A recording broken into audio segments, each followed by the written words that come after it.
two weeks behind. All right, people. So, as you guys know, every single day we've had amazing guests on the show. But this brother is not just a guest. Can't wait. Sorry. This brother is not a guest. He is a sibling to everyone in here, right? He's a historian. I don't know that nigga. No, He's a historian and educated. He's a historian and educator, dedicated to rewriting global narratives by putting Africa back at the center of world history. You guys have seen this in 4K every single time he's come on the show. Through his platform, The King's Monologue, he's built a large and loyal following with his stunning reconstructions of ancient African figures, especially his work bringing the true faces of Egypt's pharaohs back to life. Again, I've said it countless times. He made me see Akhenaten in the way he ought to be seen. Amenhotep IV, the legend, right?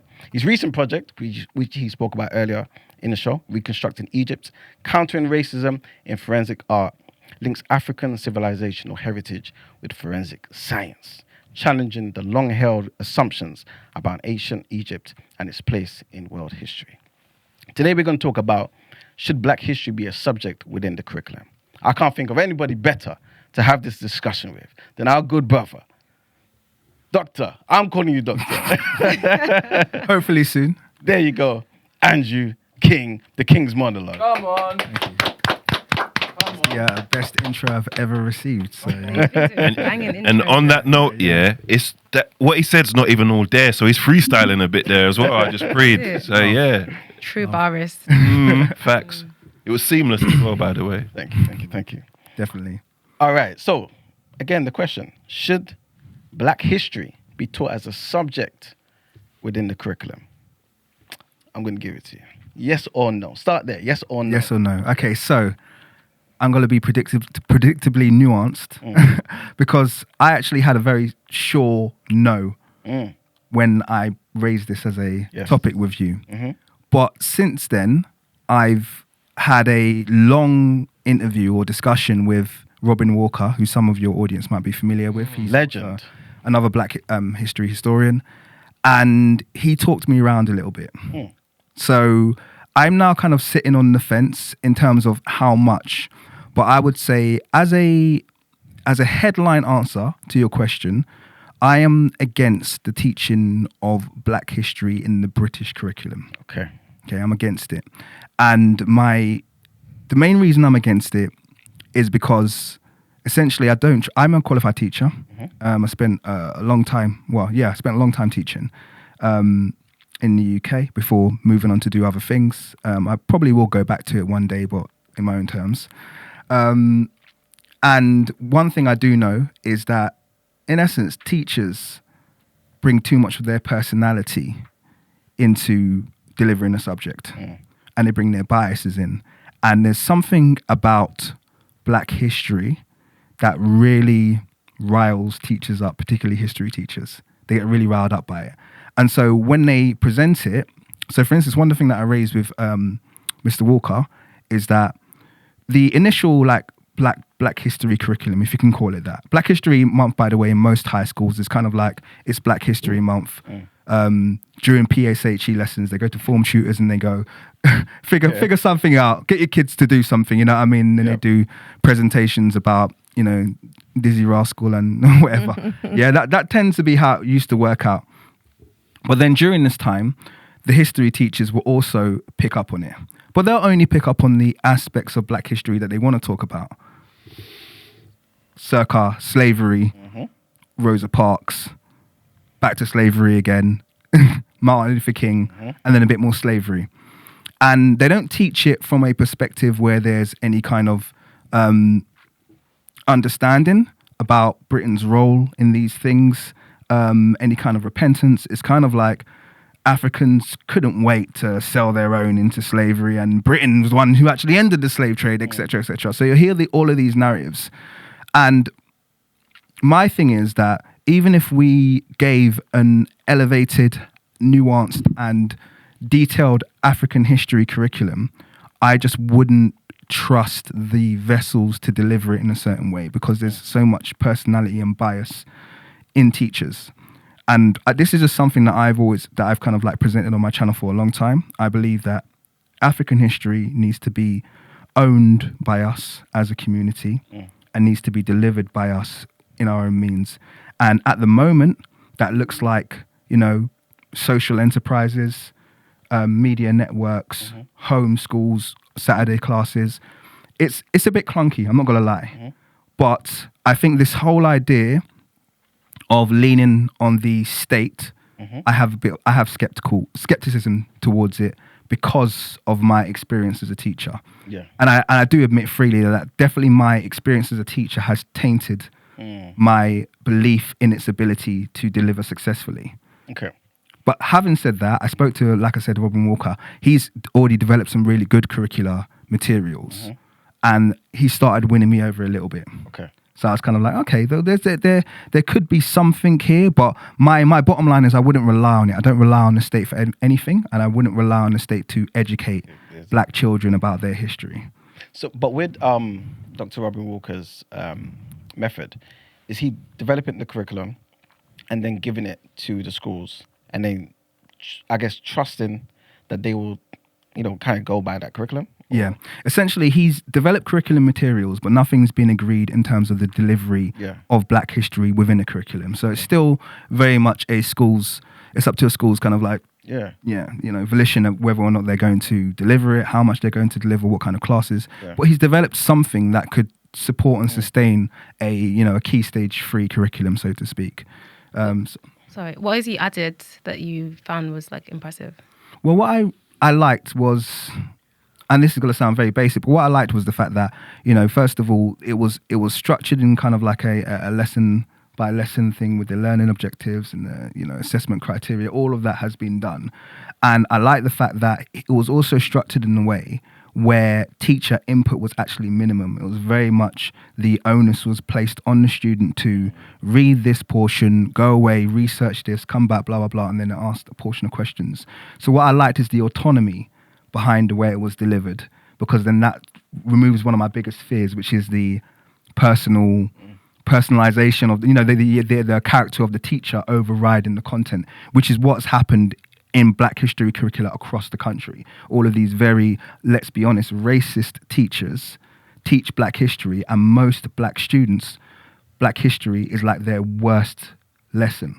For a lot of kids growing up, they're like, I hate Black History Month. Rightly so, you should hate it, because all it does is teaches you that your ancestors were nothing but slaves and they had no capabilities, and and that's why they like teaching it. Do you know what I mean? Because it's not taught correctly. It's not taught in a way that makes Britain contrite about its role in these things, and it's not taught in a way that makes gives any kind of credit to black people for their role in not only ending it, but what they've contributed to civilization even since the abolition of slavery is undermined. I mean, there's so many layers to it.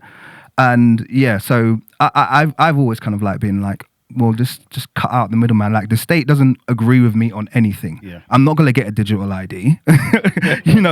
So why am I going to try and get black history, like try and get a bunch of racist teachers to teach black history correctly? I'd much prefer to figure out a way to train our community to deliver black history to our children so they understand, their true origins. All right, let me ask you this, So big up DCF Mux as well, he says, I agree. There's no way I can trust Mr. Sumner or Mr. Mulligan to teach me about the Mandinka or the Songhai Empire. I hear you guys, right? But if right now you were given a decision, someone says to you, you've got the answer to this, right? Sorry. The decision is in your hands entirely. Have Black History Month in the way you want it, i.e. only black teachers are going to perhaps, teach it in schools, and basically not have Black History Month at all, basically, if that makes sense. Yeah. Basically, either have it how it is now, or scrap it completely and only have black teachers teaching it. What would you choose right now? I'd scrap it completely. I didn't agree with Black History Month to begin with. Okay. In many ways, I think it acted as a bit of a distraction to what was a kind of burgeoning in, black understanding of their origins. People were becoming very interested, and also we were finding our independence in terms of, trusting ourselves and finding our own books to kind of craft our own thing. And then this Black History Month comes along and says, hey, don't worry about it. We'll just stuff you all into this 1 month and then you guys can get it off your chest. And then for the other 11 months, it's like, no, actually, from my understanding, there is no Black history and white history. There's just history. Yeah. That's all there is to it. And actually, a lot of the history that we're taught is Black history, but we just don't know it's Black history. A lot of these characters that we think or we assume were white in history, or were this in history, or were that in history, were Black. They were Black people, so they're part of Black history. So what we need to do is just have a re-understanding of what history is. And that is going to be difficult if we're kind of condensing ourselves into a single month. I'm not a big fan of Black History Month. I obviously participate in it when it's happening, but I'm not a fan of it as an institution. I remember, I'm definitely paraphrasing here, but the great Dr. John Henrik Clarke said something along the lines of education or history allows a particular people to tell their time, right, within the time frame, right? And you need that to navigate. So if, for example, history is history, which it is, like you're saying, then in Europe, wouldn't you expect white people, white Europeans, to tell history from their perspective? Exactly. So if we take away Black History Month, and you've given me 12 months to speak about history, I may not mention you at all. I'll only mention it in the way that will benefit me as a European. Do you get what I'm saying? So isn't Black History Month in some way, even if just a little bit, kind of helping to kind of put some information there? That kind of touches on, there's two things that come to mind, because that's a very, very good question. The first thing that comes to mind is, first of all, if you're like, we have to put things in perspective. Yeah. And for some reason, this whole world seems to operate on this white and black scale, which I find interesting, because Black people don't really ask for that. But for some reason, there seems to be an obsession with where do Black people fit in this? And that's not always us asking the question. So the reason I raise that is because you don't get Indonesians saying, where am I represented in the British curriculum? You don't get Inuits, coming along going, oh, where's Inuit History Month? Do you understand what I mean? It's like, no, you're in England, and this is the curriculum that serves English people well. Yeah. I'm all for that. Okay. Do what you need to do. Okay. So that's why I'm into the autonomy of we as Black people in our communities, figuring out the spaces and figuring out the touch points of interaction that we can create so that we can disseminate our own version of history. Because that's essentially what it is, just like you spoke about. History comes in versions. They are teaching a version of history that is complementary to them, that is advantageous to them, and that works for establishing their, or maintaining their current civilization. 100%. We need to be teaching a version of history that does the same for us, but we need to have total control over the way it's being delivered. So trying to unify to this single history curriculum is a bit of a moot point. Do you understand what I mean? Because it's kind of like, how can we come up with a single then we have to teach every single civilization across the world. It's like there's not enough time in the curriculum. It's not going to work. So therefore, why should they teach Black History Month? Why are Black people so significant? That is the question. So I'm definitely more for do what you need to do, but we'll teach history. We'll teach it correctly, and yeah. I like what you just said there. Why are Black people so, I guess, significant, right? Are you kind of implying that maybe there's another force that's kind of making it something that we kind of focus on? But big up Christy, she said, let's not diminish the work of Achaba Adai Sebo, who basically was the person who made Black History Month a thing in the UK, right? But I remember back in the day when Yusuf was here, big up Yusuf, and we had a back and forth. And he said, I'm tired. I'm tired of seeing slavery movies. I'm tired of seeing Black folk in particular. And I said to him, all right, cool. No disrespect, though. Are you guys going to read books, though? If you ain't going to read no books, how are you going to find out about anything to do with Black history? Sometimes you may not like seeing us in particular positions, right? You might not like seeing particular things, but that might be the only way you're even going to hear about something historical. So if I'm a Black man that has a Black a Black movie industry, and I'm creating a film, I'm a director, and I'm trying to put some real history in the film that I want to make, why is that a bad thing? Do you get what I'm saying? Like, we've got to take it in particular forms if the masses won't take it in the way that ideally you would want them to, right? Well, this kind of leads into the whole idea of history being a fable agreed upon, which is a quote from Napoleon. Because when you think about it, I kind of get the point, because I'm fatigued with slavery movies. Yeah. I haven't watched one in the last 15 years. I just refuse to engage in them. It's kind of like, okay, I know the story. Yeah. I get it. All right. And that might sound harsh, but it's kind of like, I've never how many? watched one. Yeah, thank you. How many different ways can you tell this story? Here's an interesting thing. I did a recent bit of research, extended research, about the origins of slavery. And do you know the longest slave trade that took place in this world was the Black Sea slave trade? That started, at least Herodotus spoke about it in 500 BC. Okay? And when he spoke about it, it was an old trade. Yeah. And the reason it was significant is because he mentioned the fact that he mentioned a list of nations and what their tributes were to the Greek Empire. Okay? And when he came to the Black Sea portion of they had to give people. Yeah, they had to give a number of people as slaves as part of their tribute. Now, bear in mind, he mentioned loads of different places. He mentioned, Nubia, Egypt, all of these kind of like existence of, none of them had to give people. It was like gold, this, that, and the other. This was the only region that gave people. That slave trade that was in Eastern Europe, okay, the Black Sea region of Eastern Europe, was consistent throughout history. In fact, North Africa, including Egypt, took more slaves from the Black Sea region than they did from Africa. Everyone knows about the trans-Saharan slave trade. Yeah. But the trans-Saharan slave trade was never the most significant slave trade in Africa. The most significant slave trade in Africa was the slave trade that took people from Europe into Africa. Now, why am I mentioning that? I'm not trying to diminish the position of Africans who are involved in slavery. What I'm saying is that we are given slavery as a playbook over and over again ad nauseum, as though that is our history. Of course, yeah. Oh, well, where are we going to learn black history? Watch a slave movie. They're not watching movies about European slaves. Yeah. Do you know when after slavery, the last slave trade to be abolished was the Black Sea slave trade? The African slave trade was abolished in 1833. The Black Sea slave trade was abolished in 1865. Okay, over 30 years afterwards. And after the Black Sea slave trade was abolished, they were still capturing slaves along the coastline. The Barbary slave corsairs were still capturing slaves along the European coastline. Slaves have been captured from Europe throughout history, white slaves. Yet they never tell that story. You haven't seen a single white slave movie. Have you seen one? I've never seen one advertised. No one even knows it exists. Yeah? Who said so? It's there, but Brent hasn't muted him. Cool. He's just making bare noise. To be honest, you're supposed to acknowledge the fact that we have Discord people in the chat. Yeah, but the man was flowing. We can't just cut him off. No. I was talking to man. Oh, apologies. 100% melanated filler.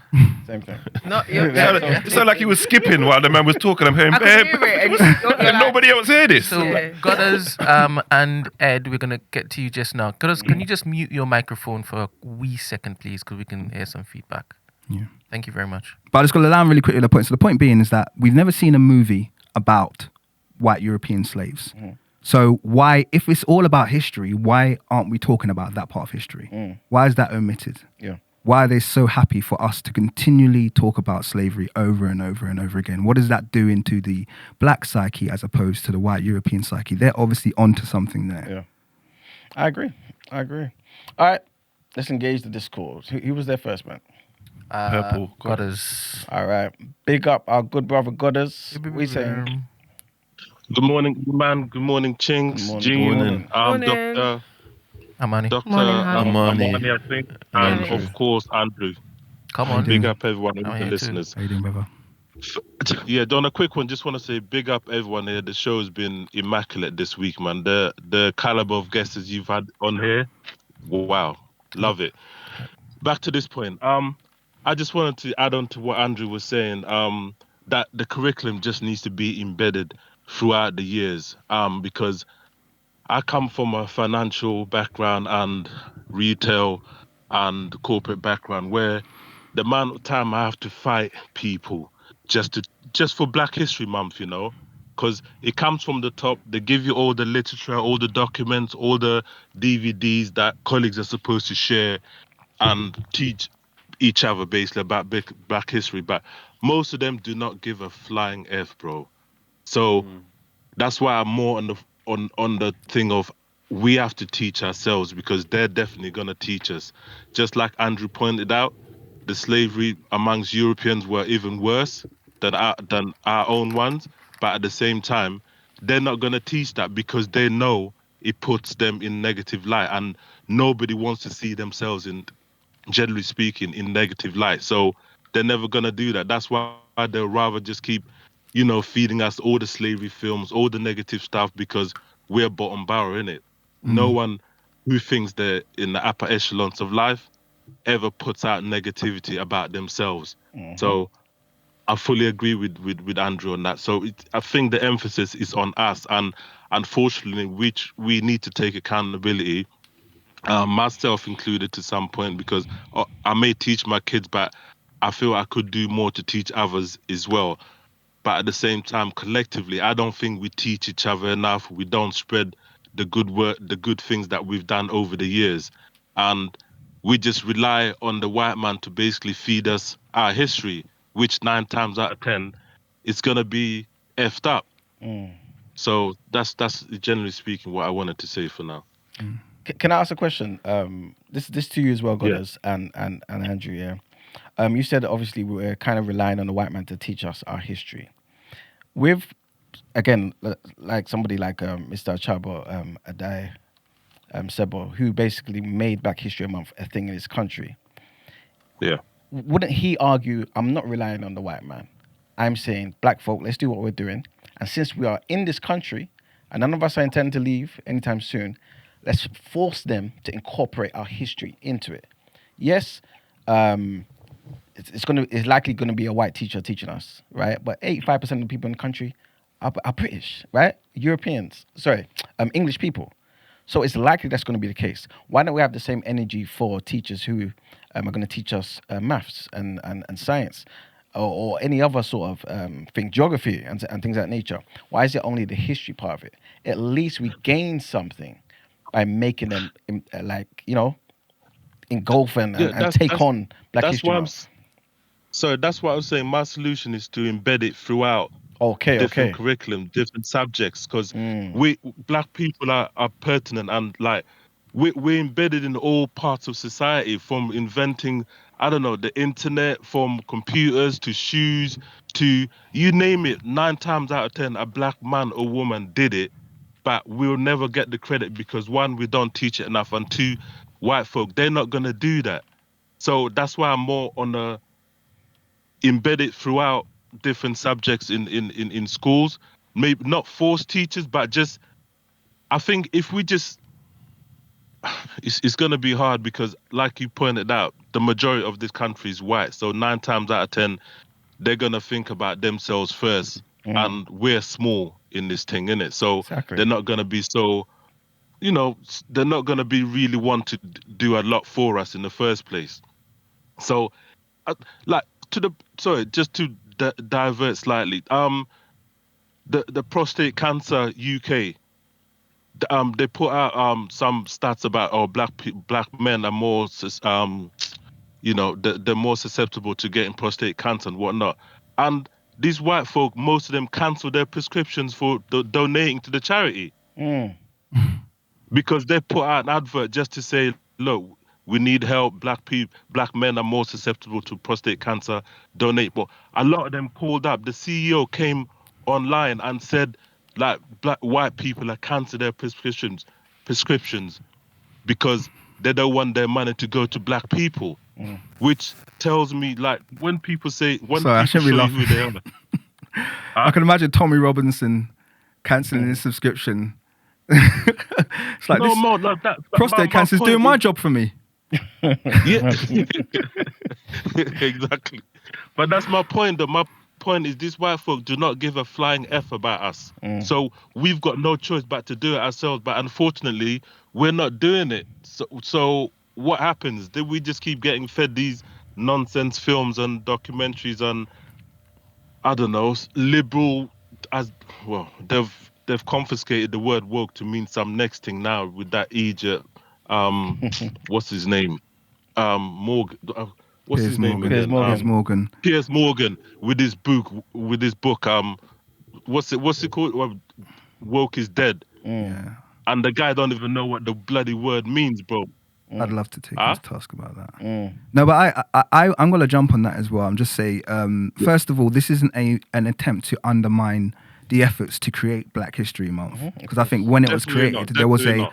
there definitely was a reason and there was a need for it, and it was about, basically, building on what was Black people realizing their history is much more than what was being taught. My issue is the way it's being delivered. Yeah. Absolutely the way it's being delivered. So there was an opportunity to do something great there. I'm not saying it's completely failed, but I have just seen how it can be exploited negatively and work against us in terms of our long-term goals. So I think his efforts were absolutely, they are respected. And actually, if that opens a door for us to have better conversations, even have these kinds of conversations, then you can see it's served a good purpose even up until this point, even though there has been a lot of negatives, but that's not the founder's fault, so to speak. The only thing I would say is I'll just once again reiterate that point, is that not the only thing I'd require from the British curriculum and British teachers is, as much as possible, teach history correctly. Teach it truly. Because you know what? Yeah. If they did teach it correctly and did teach it truly, we wouldn't need a Black History Month. Because we're all over Facts. we're all over their history, to be Are clear. you sure, though? Facts. What? The reason why I say that, are you sure, is to kind of go back to the earlier point I made about history allows people to tell their time, right? And obviously to kind of further their agenda. Like you said, it's just versions of events told by people from a particular perspective. Yeah. So if it is that they have the freedom to pretty much talk about history in whatever way, Yeah.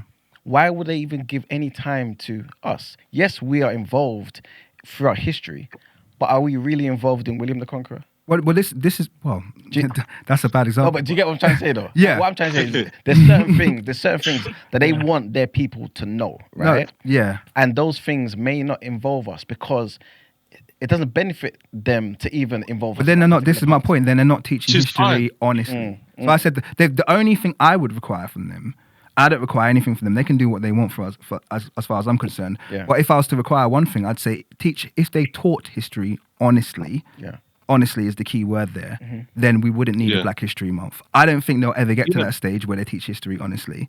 I don't think most, most. They can't. Yeah, white people are still reeling from the fact that Cheddar Man is Black, and they're still trying to find a conspiracy in that this all-white team were just woke or whatever. It's their way of coping with so many things in history that are inconvenient to a narrative that everyone has been spun. So it's kind of like they can do whatever they want. It really doesn't bother me. But if they were to teach history honestly, we wouldn't need a Black History Month. We absolutely wouldn't need it. Yeah, but Alright, yeah, you Brent, know just- they're not sorry. gonna do that because it puts them in bad light, because it will show categorically that they were liars and they lied about us. So they're not gonna do that. Exactly. That's the same reason why they won't say sorry to slavery. Exactly. I'm very surprised that we're having this conversation. This is something we've always known. Good morning, sorry. Sorry, Mirad. I apologize. You came last, right? So I don't think you can jump the queue. Plus, you insulted him out this morning. Good morning, Ed. Morning. How are You you? hear me, brother? Mm-hmm. All bless on the side. So, what are your thoughts?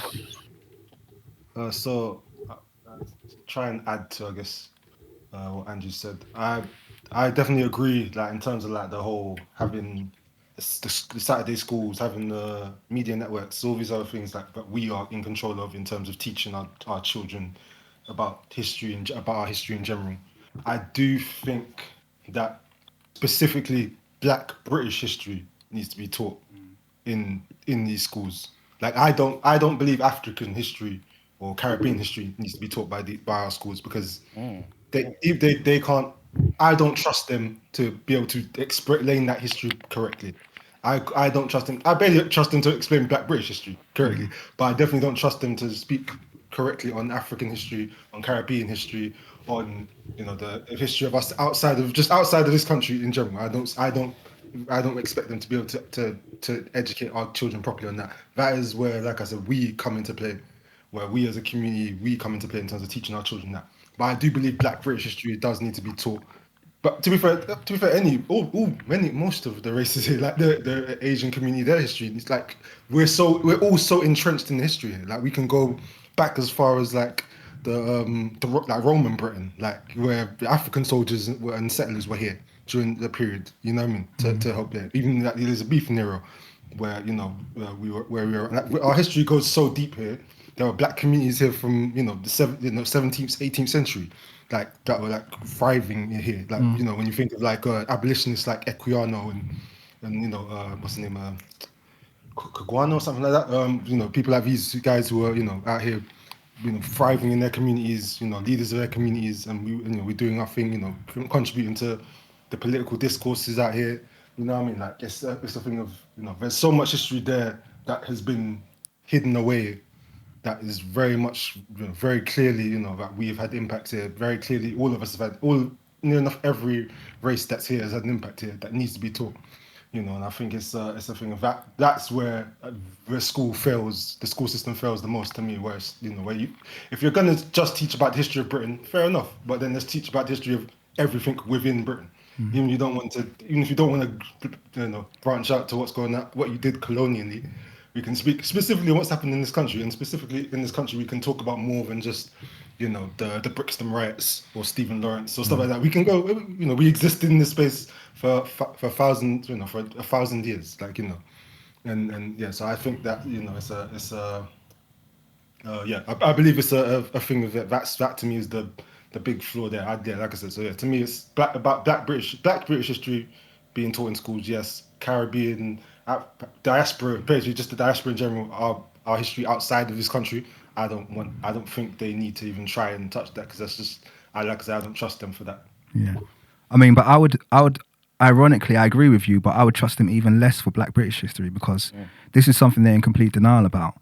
They spent most of the 20th century and late 19th century erasing any evidence of Black people, changing the definition of words. So they didn't have to come to terms with the fact that a lot of nobility and people in Britain were Black at a time. They said there were no Black people here. Yeah. And now they're having to deal with the forest fire that genetics is revealing that Black people are all over British history. First of all, they had the anthropological issues with pulling up bones that were, anthropomorphically African, which they couldn't deny. And that's happened over and over again. But then even recently, I think in the last few weeks, they did this genetic study and they found a couple of people that were, when I say mixed race, I don't mean mixed race in the case of them being like a modern mixed race person because we don't know what the European side could have been Black as well. But we know for a fact that they had a proportion of specifically West African ancestry. Yeah. So that's in the two recent studies where they found someone called Up Down Girl and another person in the Fort Matravers tomb, and they had 20 to 40% Yoruba specific DNA, and those date to 700 AD. So that predates any ideas about this being some kind of slave or servant transfer, and also the fact that they were mixed, i.e. had a proportion. You couldn't just argue the fact that it was kind of like a one-off merchant thing because these graves were very separated by several miles. So there's no reason to believe it was the same ancestry. It's completely different Yoruba ancestry. So but you're finding a tomb over here, someone with Yoruba ancestry, and a tomb over here, someone with Yoruba ancestry. So this is also compounded by the fact that someone like Cheddar Man, who was Black, has no African ancestry, but he's Black. So these are the problems. Like British history just keeps regurgitating the fact that melanated Black people have been present here throughout its history, and they've done a really good propaganda job convincing everybody that we're new or we're the result of slavery. In fact, I would recommend, since I think most of us are visual people here based on what I can see in the comments, I would recommend everyone go to Instagram and find a page called Black British World. Black British World. And you'll see, do you know about that channel? I don't think so, no. I'm trying to remember if I've seen Tag us a couple of times. Yeah, they're dope. All they do is post pictures war, pre-Windrush, showing Black people integrated in British society, photographs from the late 19th, early 20th century. of black people in England, throughout England. So it's kind of like that itself should just trigger something. It's kind of like, where are you fitting these people in? Because these people clearly are integrated. They're clearly not a result of Windrush. So obviously the version of history that we've been given is false, because they've been trying to convince us for the longest time that no one was here. And then black people started arriving after, you know, from the colonies after X, Y, and Z took place. So it's just, yeah, it's worthwhile having a look at that. I know that channel, man. The reason why I asked you is because you're following it. Yeah, exactly. Yeah, I know that channel, yeah. I thought you knew. I'm sure I'd seen you on a We've got kids on there. Yeah, they even posted And when we were on there, yeah, that's Oh, is so that what crazy. that's for? That was yesterday. So a quick one, guys. It's a good channel. Quick one. So back to Ed. I'm just curious to why you want to minimize Black history to just Black British when these folks are teaching about Germany, France, USA in British schools. Hello? Ed? Yeah, that was for me, was it? Not for Ed. Yeah. Okay, yeah. So, like I said, I think in that it's more of, if you can't even get the fundamentals right in terms of our history just in this country, how can I trust them to get our history right in terms of the wider diaspora? That's more. It's not so much that it would be great if they were capable of teaching everything. That would be great, but I can see they're not even they're barely capable of teaching our impact in this country. So to expect them to be able to speak on our impact throughout the whole world is like, I think, you know, it's putting the cart before the horse kind of thing to me. Like, to me, I think I'd see how they, if they could, I'd see how they got on with teaching us and expressing the real, you know, exposing the real stories about us in here before I'd ever want to see them try and even consider trying to tackle our impact globally. You know what I mean? If that makes sense. Okay, I get you. Good morning, Christy. How are you? Morning. You okay? I feel like, Sorry, she sounded like. Sorry. Didn't mean to say that That's out loud. very considerate. No, she sounds really like Down. down or something. Yeah, I heard that. Sorry. oh yeah, life is laughing. Oh, Anyway, bless you. Doctor yeah, I feel like we Intuition jumped there. around. Sorry, who keeps on interrupting? Sorry. It's probably Eddie. No, it was me. I said Doctor's Intuition there. Sorry, carry on. Oh, okay. I thought it was my arch nemesis Chink. But anyway, we've jumped around a lot. I was saying, What's it got to do with me? I'm on the side of we should be teaching our kids. Yes, I believe that. However, I think we also do it in teaching our kids ourselves. I feel like it also can work hand in hand, because I feel like at the end of the day, we're still part of a system. We're here in the UK. We still partake in the system, their overarching system. Unless we're going to opt out completely, I don't really see why we can't advocate for such things. I think we can still do two things at once, kind of thing. Do I think definitely bring back the Saturday schools, all of that? That definitely needs to be a thing. But whilst we're not completely divest of the overarching system, I think we do need to advocate for such things. Like with the introduction of Black History Month, when he did, obviously what his intentions were like, no, we're here, we take space. We are instrumental in Britain, so why can we not advocate for that? So I think, and even with me, with my son, I teach him at home and stuff, but I feel that also gives him the confidence to go into school and be like, no, but why ain't Black History a thing? What, like, he did that. So I feel like it can doing at home as well, but it can also reinforce the children as well, especially now that we have so much access to a vast amount of information. Especially, I feel like it's not like back in the day where, you know, obviously with internet and stuff like that, it wasn't. I was going to the flipping encyclopedia, like it was like very limited in what we know to compared to now. I think it can cause a conversation, and it can cause a disruption, because at the end of the day, like I said, we're part of the system.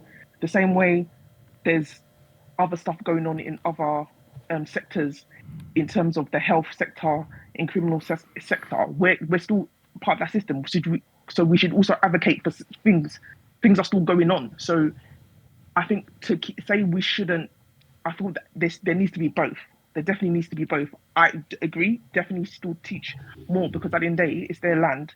They're going to teach what they want. They're going to teach what they want to see. And I feel like overall the curriculum.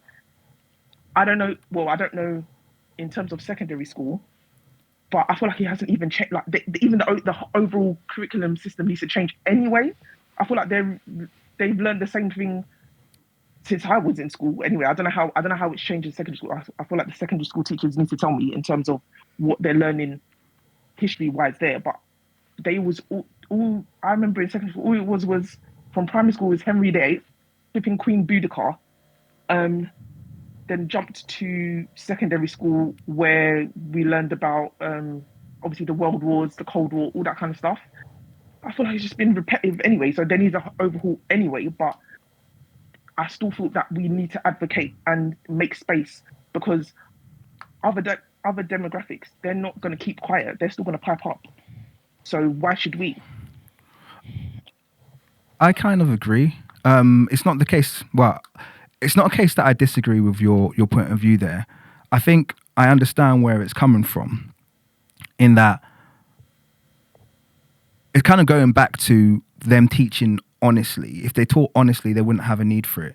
So I was having a conversation, I think I mentioned earlier, with Robin Walker a couple of days ago, and he raised the fact that he was on the panel for the reparations discussions with Bel Adi, who you're having. Yeah. So he was a part of that panel for the reparations discussions. And I think one of the things that came up as a issue, and this is one of the hurdles to having a good discussion about reparations, is the lack of accountability on the British part to teach their own history correctly. And so because they don't teach their own history correctly, and that involves, and by the way, I would say British history is intrinsically linked to Caribbean history. In fact, the Caribbean in it as a modern state is a British phenomena. Okay? Large parts of Africa in their modern state, in terms of their colonial borders, are a part of British history. So British history, particularly teaching of the British Empire, needs to be totally revised. But the issue is they want to omit black people from the discussion. And I'm not sure if the answer is putting all of that history about the British Empire that involves black people into a month. Maybe they just need to teach about the British Empire much, much better, because let's have a full conversation about the Caribbean, about India, about Nigeria, about Kenya, about all of these British colonies that have been affected negatively by involvement of the British, how much the British economy has benefited from these various nations and parts of the world that they colonized, and what kind of impact that's had on the people to this very day. That's a part of British history. So British history and black history are intrinsically linked. The difference is the other way round, it's not the case. There's plenty of places that, unless Britons, the other parts of the world weren't going around invading and trying to create a massive empire. They have their own history. The problem is English people or British people don't have a history without mentioning all of the places that they've colonized and committed genocides in. That is your history. You have to accept the fact. This is one of the reasons why black history raises so much guilt amongst white people. That's why they're resistant to it. Oh, we was kings. Oh, he's talking about black history again. The reason you're angry and you're resistant is because you know that my history reflects badly on you. And that's not my fault. Yeah? Do you think that covers all white people? No, it's nothing to do with white people. Why don't you separate it? Why do you just say white as a whole? Because if it was the other way around, I think black people take offense. No. I don't, sorry, say that again. Let me. You see how you just say white people? Did I say white people? You've said it about 7 times. I've been counting. Cool. So like you just say white people and you black it all white people. Like it's like a blanketing. Do you get what I mean? English. I'm not sure if I said white people. Did I say white people? I'm not sure if I did. I think I said English. I think I've been speaking about nations. So no, I don't. I think you never said white people. I'm not sure, but I don't think I have. Right, I'm sure chat will tell me, but I think I've been specific about the English, the British, It's not. Yeah, I don't think I've said white people. All right, my points are relevant then. Let me ask this question, yeah, because I feel like you might get a Tory MP, somebody like a Rees Mogg saying, "Where does it stop with you guys? You want representation, right? We give you representation. There was a time where white people didn't employ black people. You complained about it. We made laws and we hired you. Now you want more representation at different levels, right? I've never heard Jewish people come and say, we want a whole month. There's been anti-Semitism. There's been all sorts of historical documents showing and proving the influence of Jewish people replete throughout history for the last 6,000 years. They're not campaigning for this. We've got Indian people, right, who suffered a similar sort of colonialism, right? The British Empire was over there doing a madness too.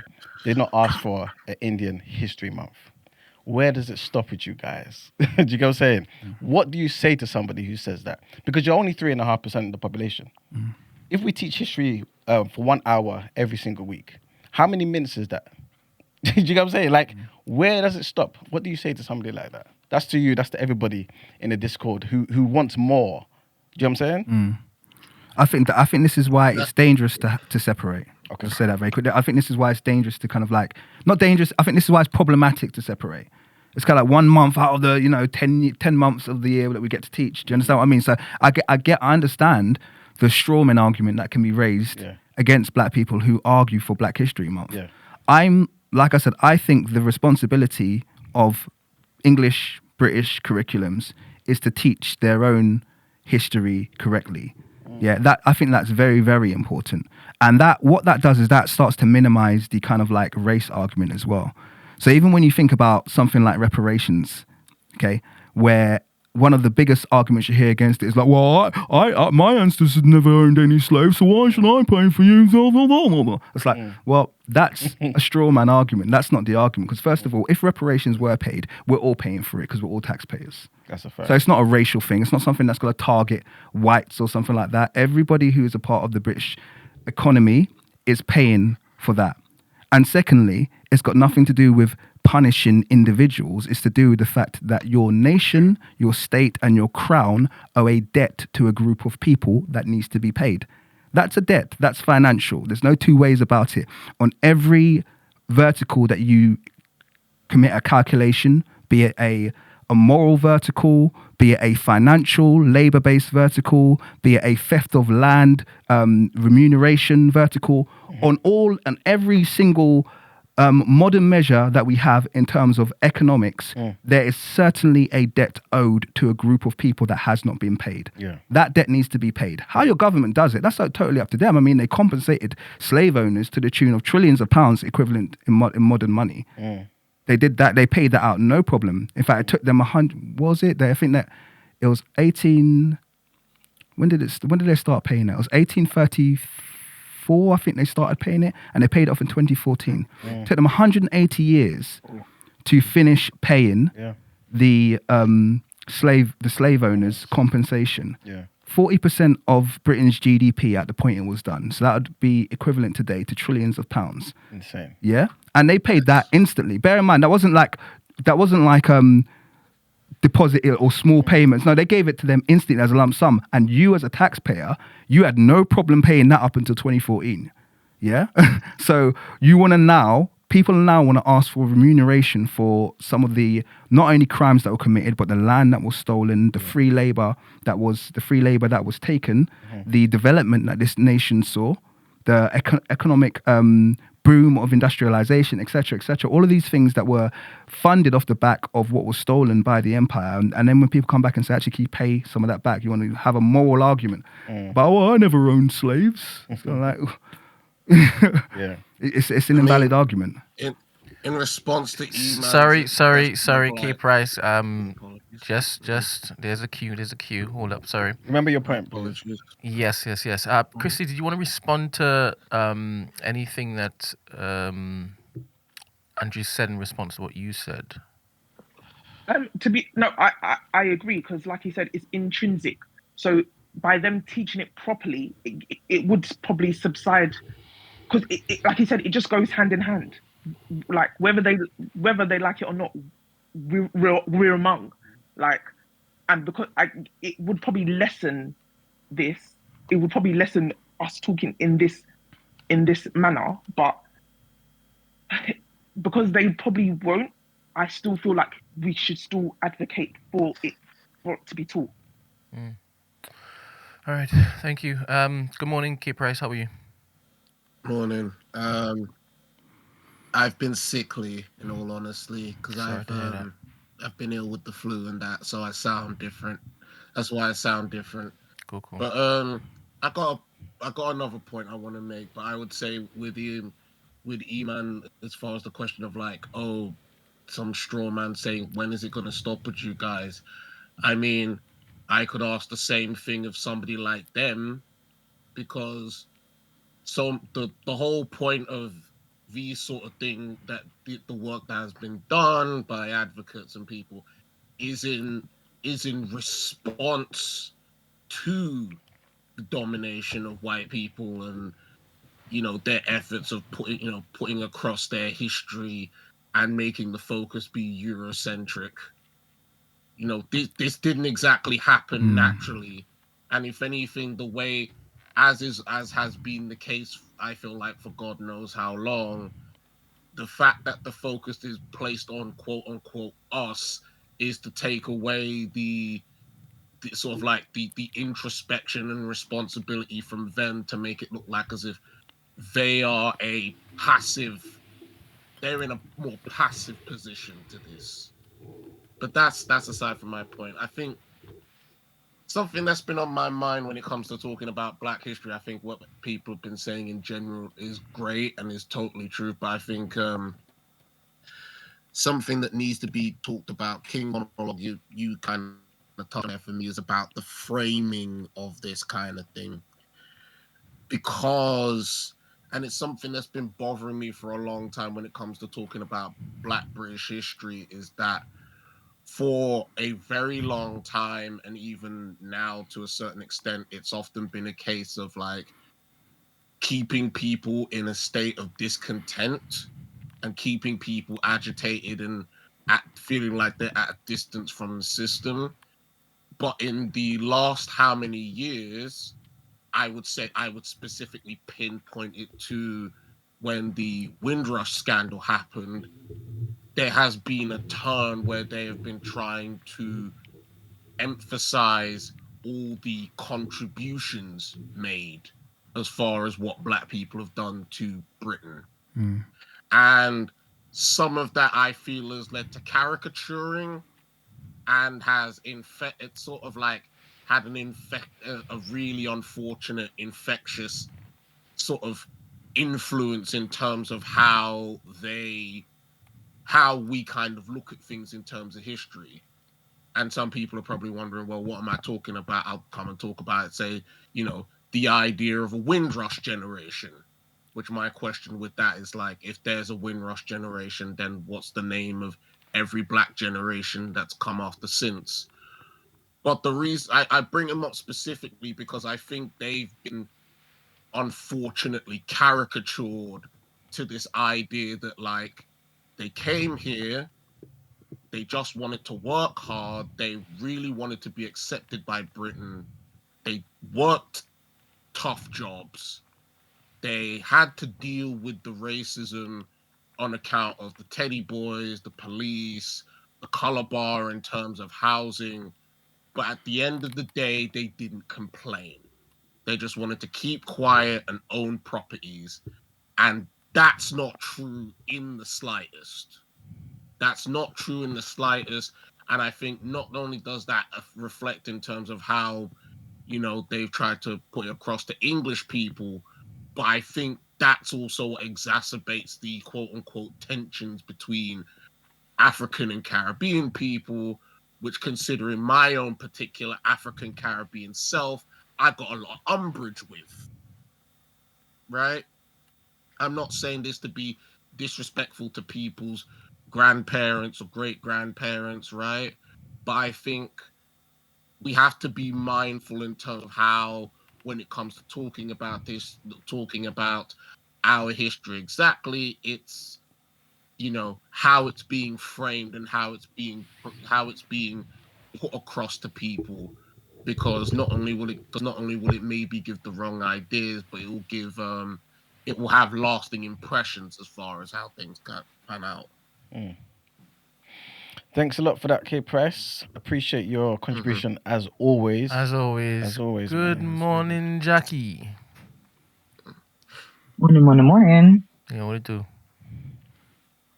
Hey, Ed.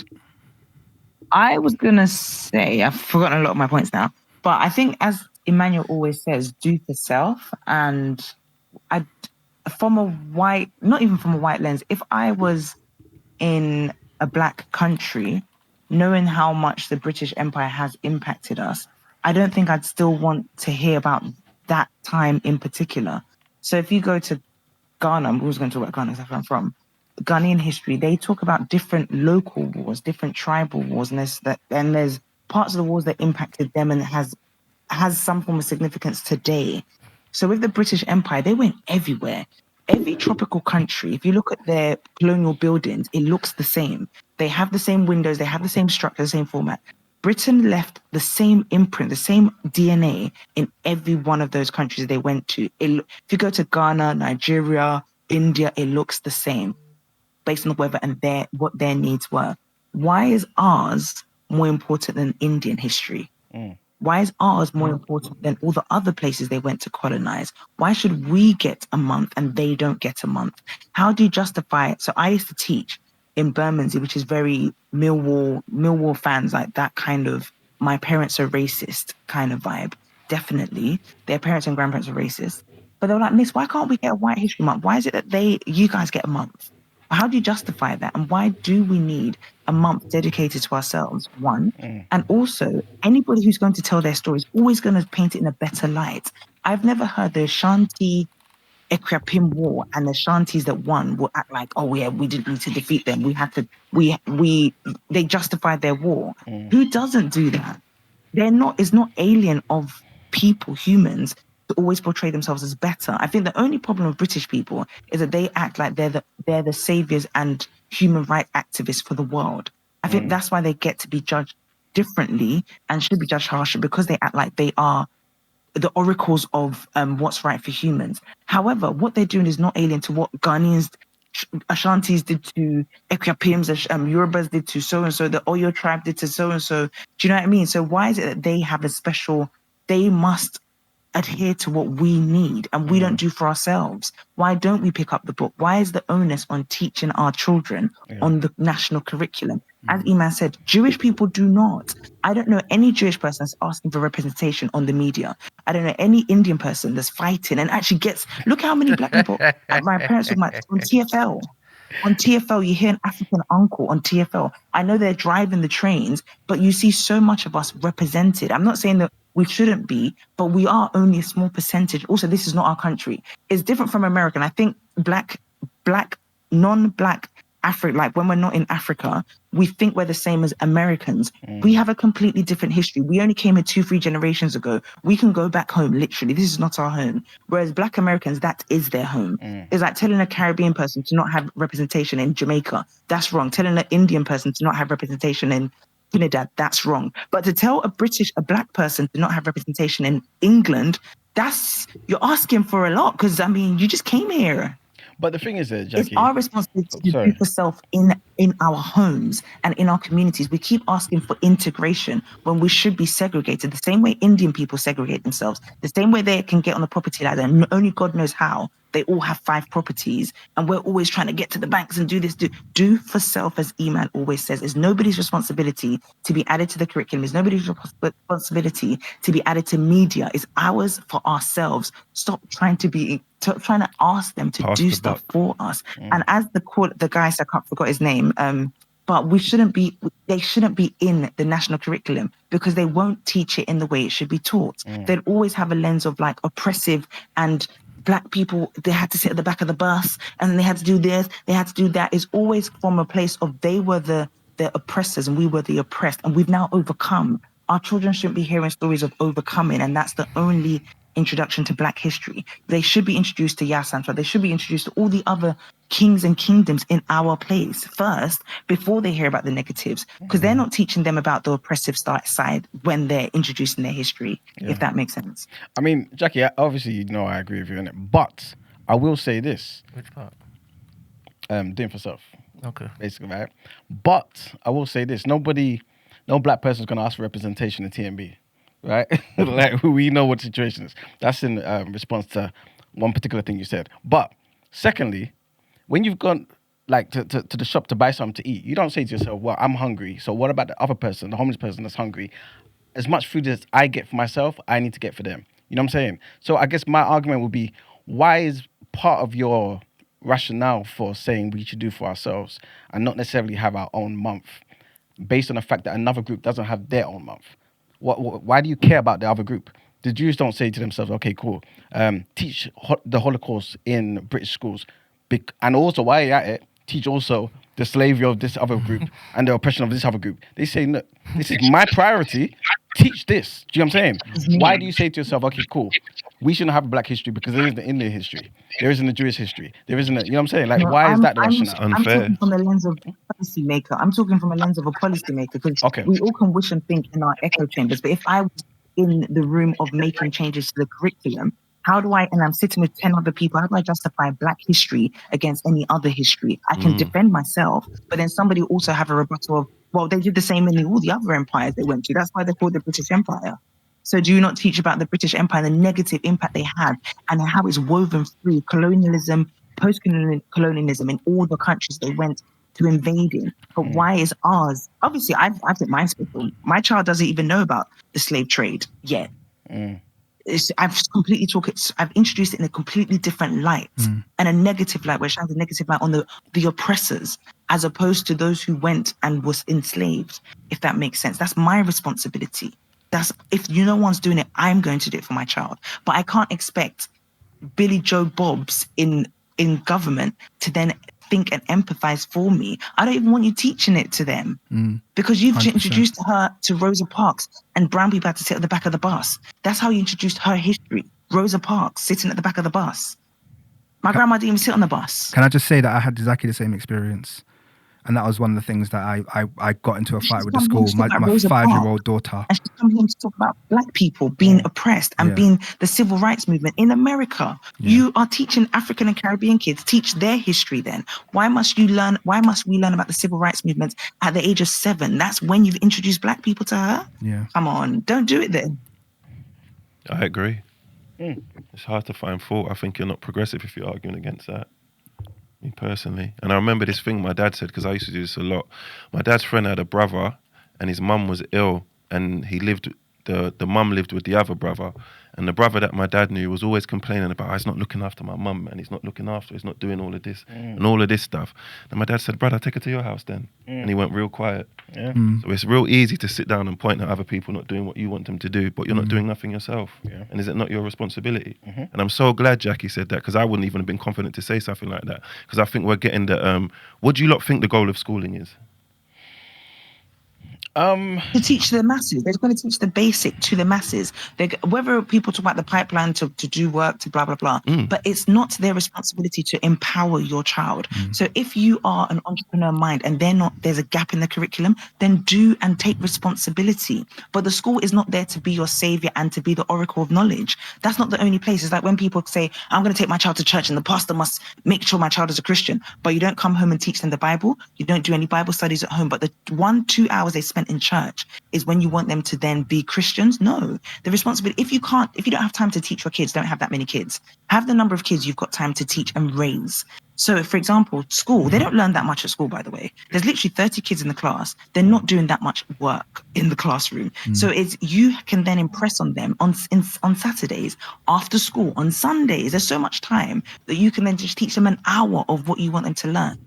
It's not that whatever the school teaches, like we talk about 11 plus, we talk about grammar schools, private schools.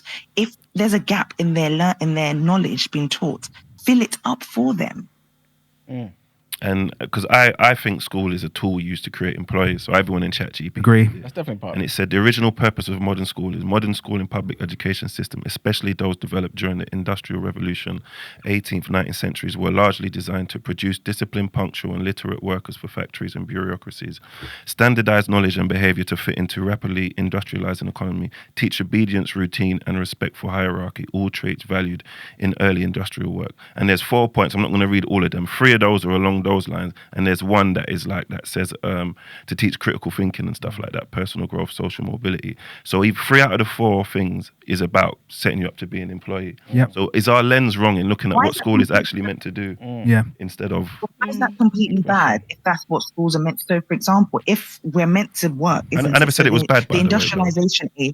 industrialization age came to provide a different form of work. So therefore, imagine if you weren't equipped to learn, to work there. So if you look at like Bermondsey and all the areas next to the docks, like the river, like Canary Wharf and Bermondsey, they're really poor white working class people. But and how much Canary Wharf, for example, has changed. Canary Wharf is now the beacon of our economy. It was also the beacon of our economy before, where the docks came in, the ships came in, but you had normal working class people that worked there. And when it changed, they were then disenfranchised because they weren't then able to then meet up with the times, similar to people from Bermondsey. They're not educated people. They were just normal working class from the graft. They grafted up.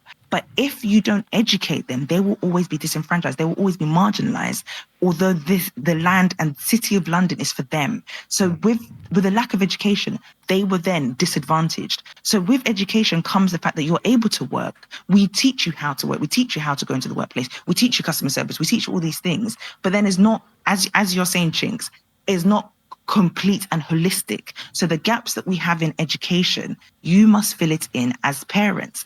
There are other ethnic groups. Sorry, I'm a teacher. That's why I'm so big on these things. I used to teach in a Saturday school for maths and English, but then the kids I taught were predominantly white, but not English white. So like Greek, Polish, or whatever. All of them were going to their local Saturday school after. There were Chinese people as well. All of them were going to their local Saturday school. So they were going to Polish school, they were going to Greek school, they were going to learn their language and their culture, and they're going to be amongst their people. Yeah. All of them. Yeah. All of them. Mm-hmm. All of them, they went to Saturday schools for their people. Yeah. If you go to some normal secondary schools, go and ask them who uses the rooms on Saturday mornings. Not Sunday mornings with church. Saturday mornings is a local Turkish group doing Turkish school. The whole school is taken over by Turkish groups. Yeah. Teaching the language, teaching the culture. And then they now, guess what? They now know 30, 90, 120 other Turkish kids. Even if their normal state school has only one Turkish kid, on Saturdays, they're going to come and be with their people. And you know what? Sorry to interject here. From outside looking in here, Jackie, you see those people who've taken it upon themselves and put the man hours in and time and facilitated teaching these people these own things themselves. Outside looking in, those people who have done that and the other people who are just sitting down conversating what other people should do in terms of bettering their agenda, who do you think actually cares more? Outside looking in, not knowing them on an interpersonal level. Precisely them, because they've done for self. There you go. They're not crying to the curriculum. They're doing it themselves. And I'm saying I used to do exams for English as an additional language. So I used to do GCSE, Turkish, Chinese, blah, blah, blah. British kids were doing Turkish GCSE exams. They don't teach Turkish in any school. It's not. I'm not talking about Spanish. I'm not talking about Italian. Turkish kids from born and bred in England, living in Bellingham, are known. They know how to read. They know how to write and speak in Turkish. I said, how do you guys learn? You gone? Intentionality. Oh, okay. That was a dramatic. Intentionality. None of their parents can barely speak English anyway. None of their parents are going to the school and say, I need more representation because the Ottoman Empire was one of the biggest empires in the world back then. Why are you not representing us in... No one, who knows about the Ottoman Empire unless you've gone out of your way to learn it? Absolutely. How great the Turkish Empire was. And now the downfall of it. But it was so great and it ruled what? Half of that side of the world, if not all? Jackie. No one's learning about that. And that's actually a big history. Yeah. Jackie, firstly, big up everything you said, by the way. Thank you for always calling in and contributing. 100. I want to big up Kaita as well, Pan-African Academy. You can see her in the chat. Come Big her on. up. She was here on Wednesday. Come Can on. I just, is that the teacher? Yeah. Yes. Yeah, I agree with everything that she said. She was dope. Come on. Amazing. I was kind of like, when I came in, I was like, I'm not going to have much to say now because she's kind of crushed it. Remember that time, maybe some months back, I was trying to Yeah. get you on with somebody else? Yeah. Same person. Yeah. I would have Private got on path. like a house on fire with her. All right. Yes, So we're gone. I mentioned that because she says in the chat, so many communities take the teaching of their history into their own hands, sending their children to Greek schools, Polish schools, Turkish schools, etc., alongside mainstream schooling.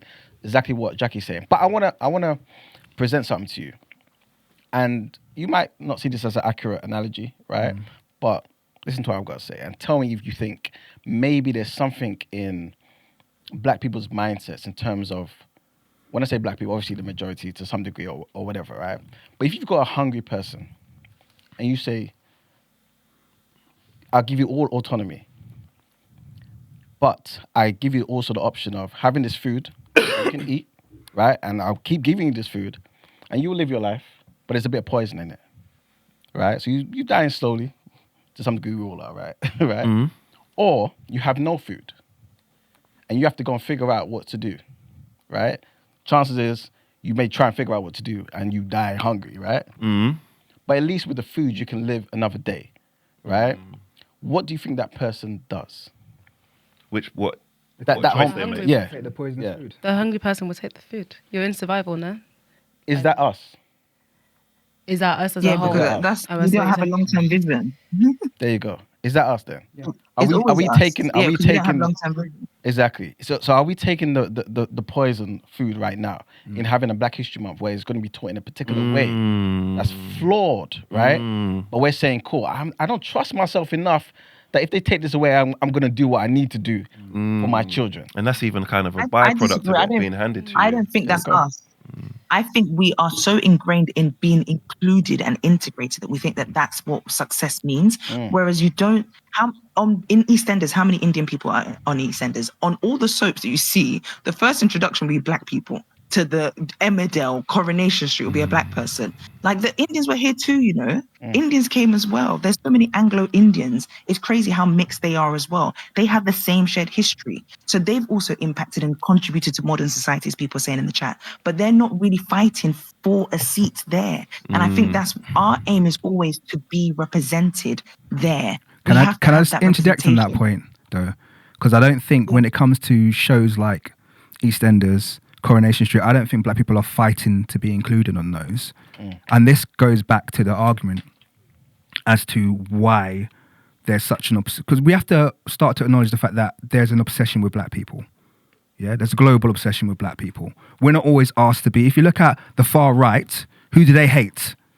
So it's like that's at the top of their list. There are other ethnic. So I gotta say really quickly, there are other ethnic groups that are much more economically capable than us and in a position to be a much bigger threat to British people, far right sensibilities, etc. But they never focus on them. They always focus on Black people. It's always Black people, and we have to acknowledge that the fact of the matter is, in this nation, the obsession with Black people isn't always driven by our push for recognition. Actually, I find that in this nation, they default to it quite a lot. They default to, representing us.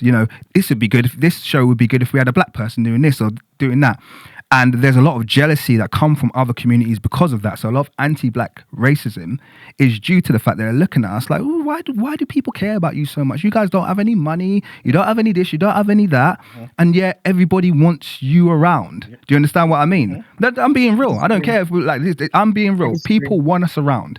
Yeah, people like the presence of us. People like our culture. We're the most influential people by a long shot. If you compare our population amount and our economic capabilities, our influence is off the charts. There's no way we should be as influential as we are. You disagree that we're influential? No. Black Americans are influential, and we don't give Black Americans their own category. They are the most We're not influential in the UK. Ever. But we're on the shoulders of Black Americans. Our slang is so many derived from Black Americans. The shows we watch first, apart from the Real McCoy and stuff like that, the Black Fresh Prince. I hear you, it was Cosby's. Desmond's and Will McCoy, that's it. But really and truly, that's what I'm saying. Sometimes we conflate the there was black diaspora people with in, black in no, Americans. I disagree with you, because there was black people in Steptoe and Son. There was a black character in Steptoe and Son. Yeah, black people have always been integrated in British media, and that's not because we've been pushing to be integrated in British media. We have always been. Gone. There are I know there's black actors who are fighting for representation. 100%. Okay, but what? Okay, so that's fair. I don't have no disagreement. Yeah, no. I'm gonna say that's fair. They obviously exist, but the point of the matter is they exist across the board, across all ethnicities. But for some reason, there is a kind of like in Britain there is this thing where black is seen as, and it's not an American thing. Black in Britain is seen as cool. Black is seen as cool. Black is seen as relevant. Black is seen as culturally superior. Yeah, we're seen as culturally superior. So they're always looking towards our community for certain things. Okay, particularly in represent. So I don't think I can't go away and say that is all a result of black Americans, and I give black Americans their props all the time. Yeah, so I love black American culture. I was raised on a steady diet of Spike Lee. I always say that. However, that's not for me to take.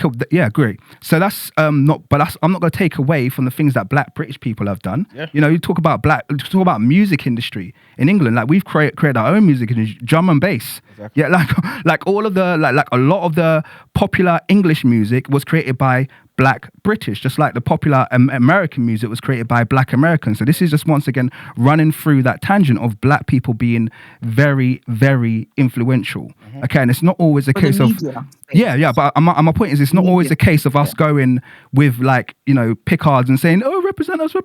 No, they freely integrate us because they know how popular a show with a black person is going to be. Mm-hmm. Yeah, even outside, because we don't have the numbers to match it up, but they know how popular these shows are going to be. They know Indians want that kind of recognition, and they don't get it to the same level that black people do because they just know the shows with them aren't going to be as popular as the shows of black people. That's just the reality. So we can't, I don't think we can minimize and euphemize everything down to us having representation because we're always asking or always begging for it. I think actually a lot of time we're thrust into the front. Oh, put a black person in. I can't even think of how many times like they've done a gymnastics like display or something, and the teachers will always put the black kids at the front. Always put the black kids at the front. Because they know you're the best at those things. They not always think, in a negative way. Yeah. They know that we're good for media and sports. Oh, that's the point. Get Shaniqua. What she does? Get that choir girl, that black girl. That's my point. So that's not to do with nothing. Black America. That's exactly my point. I agree with you. Her name's always getting thrown in. That's my point.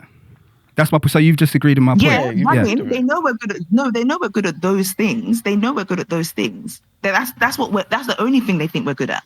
Yeah, maybe. Media and arts and sports. They know we're good at that. And if you put a black person, look at all the people that are winning tennis, tennis, they're all black. A good number of them are black. They know that they think we've got physical ability, which I think is also a negative thing because they think that that's our physical prowess is what's our only strength rather than just our minds as well, if that makes sense. So if you see a black person in the runner, they're like, oh, yeah, I know she's going to win. I know it. When I see her, I know she's going to win. I've had someone say that to my daughter. I knew she was good. Why? She's got the same build as so many other kids as well. Yeah. She's fast, but still. But I do think we ask for a lot more representation. It's the same as like the I don't know, like LGBTQ community. A lot of the times media is now saying, no, let's put that in for representation. So we're considered as they're the new BAME. You know, BAME. We then were thrusted into BAME. The LGBT is what we were. Let's put a black person in our show. Why is one black person in the community in Rotherdale? Why? But the LGBT community is now that. And then soon it'll be the disabled community now that. Let's put someone in a wheelchair in the show now. Let's put someone that's blind in the show. Let's make someone that's blind fall in love with someone that is not visually impaired. So it's always the minority that gets put in there for that palatability. Indians are not fared well, and I think a lot of the immigration issues and conversations are it's not really against black people, it's against brown people, Muslims. Their real issue is Islam.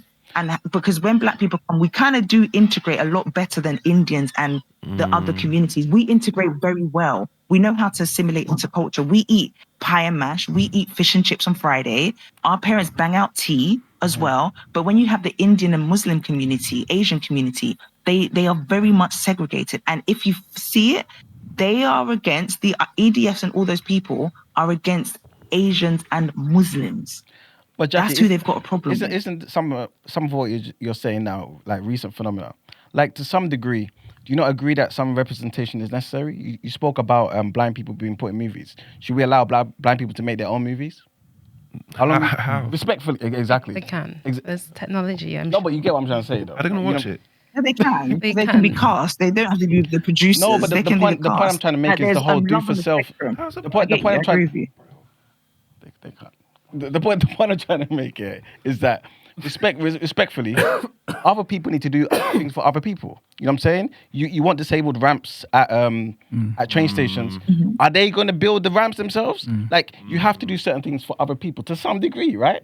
Just so society can function and so you can integrate people into different places. Plus, economically, it's good for you to do economically. So. Exactly. That's what it is. It's money. It's always going to be economic. Because when I drove, the ramps on the bus. There you go. Like, bro, there's a whole bit of money we're missing out. Exactly. We need to get them out and about. Exactly. So the representation. I think they would quicker want their daughters to marry an Indian man as opposed to a black man. Who's they? Yeah. Sorry, English people. Okay. You're right. Yeah, I think so as well, yeah.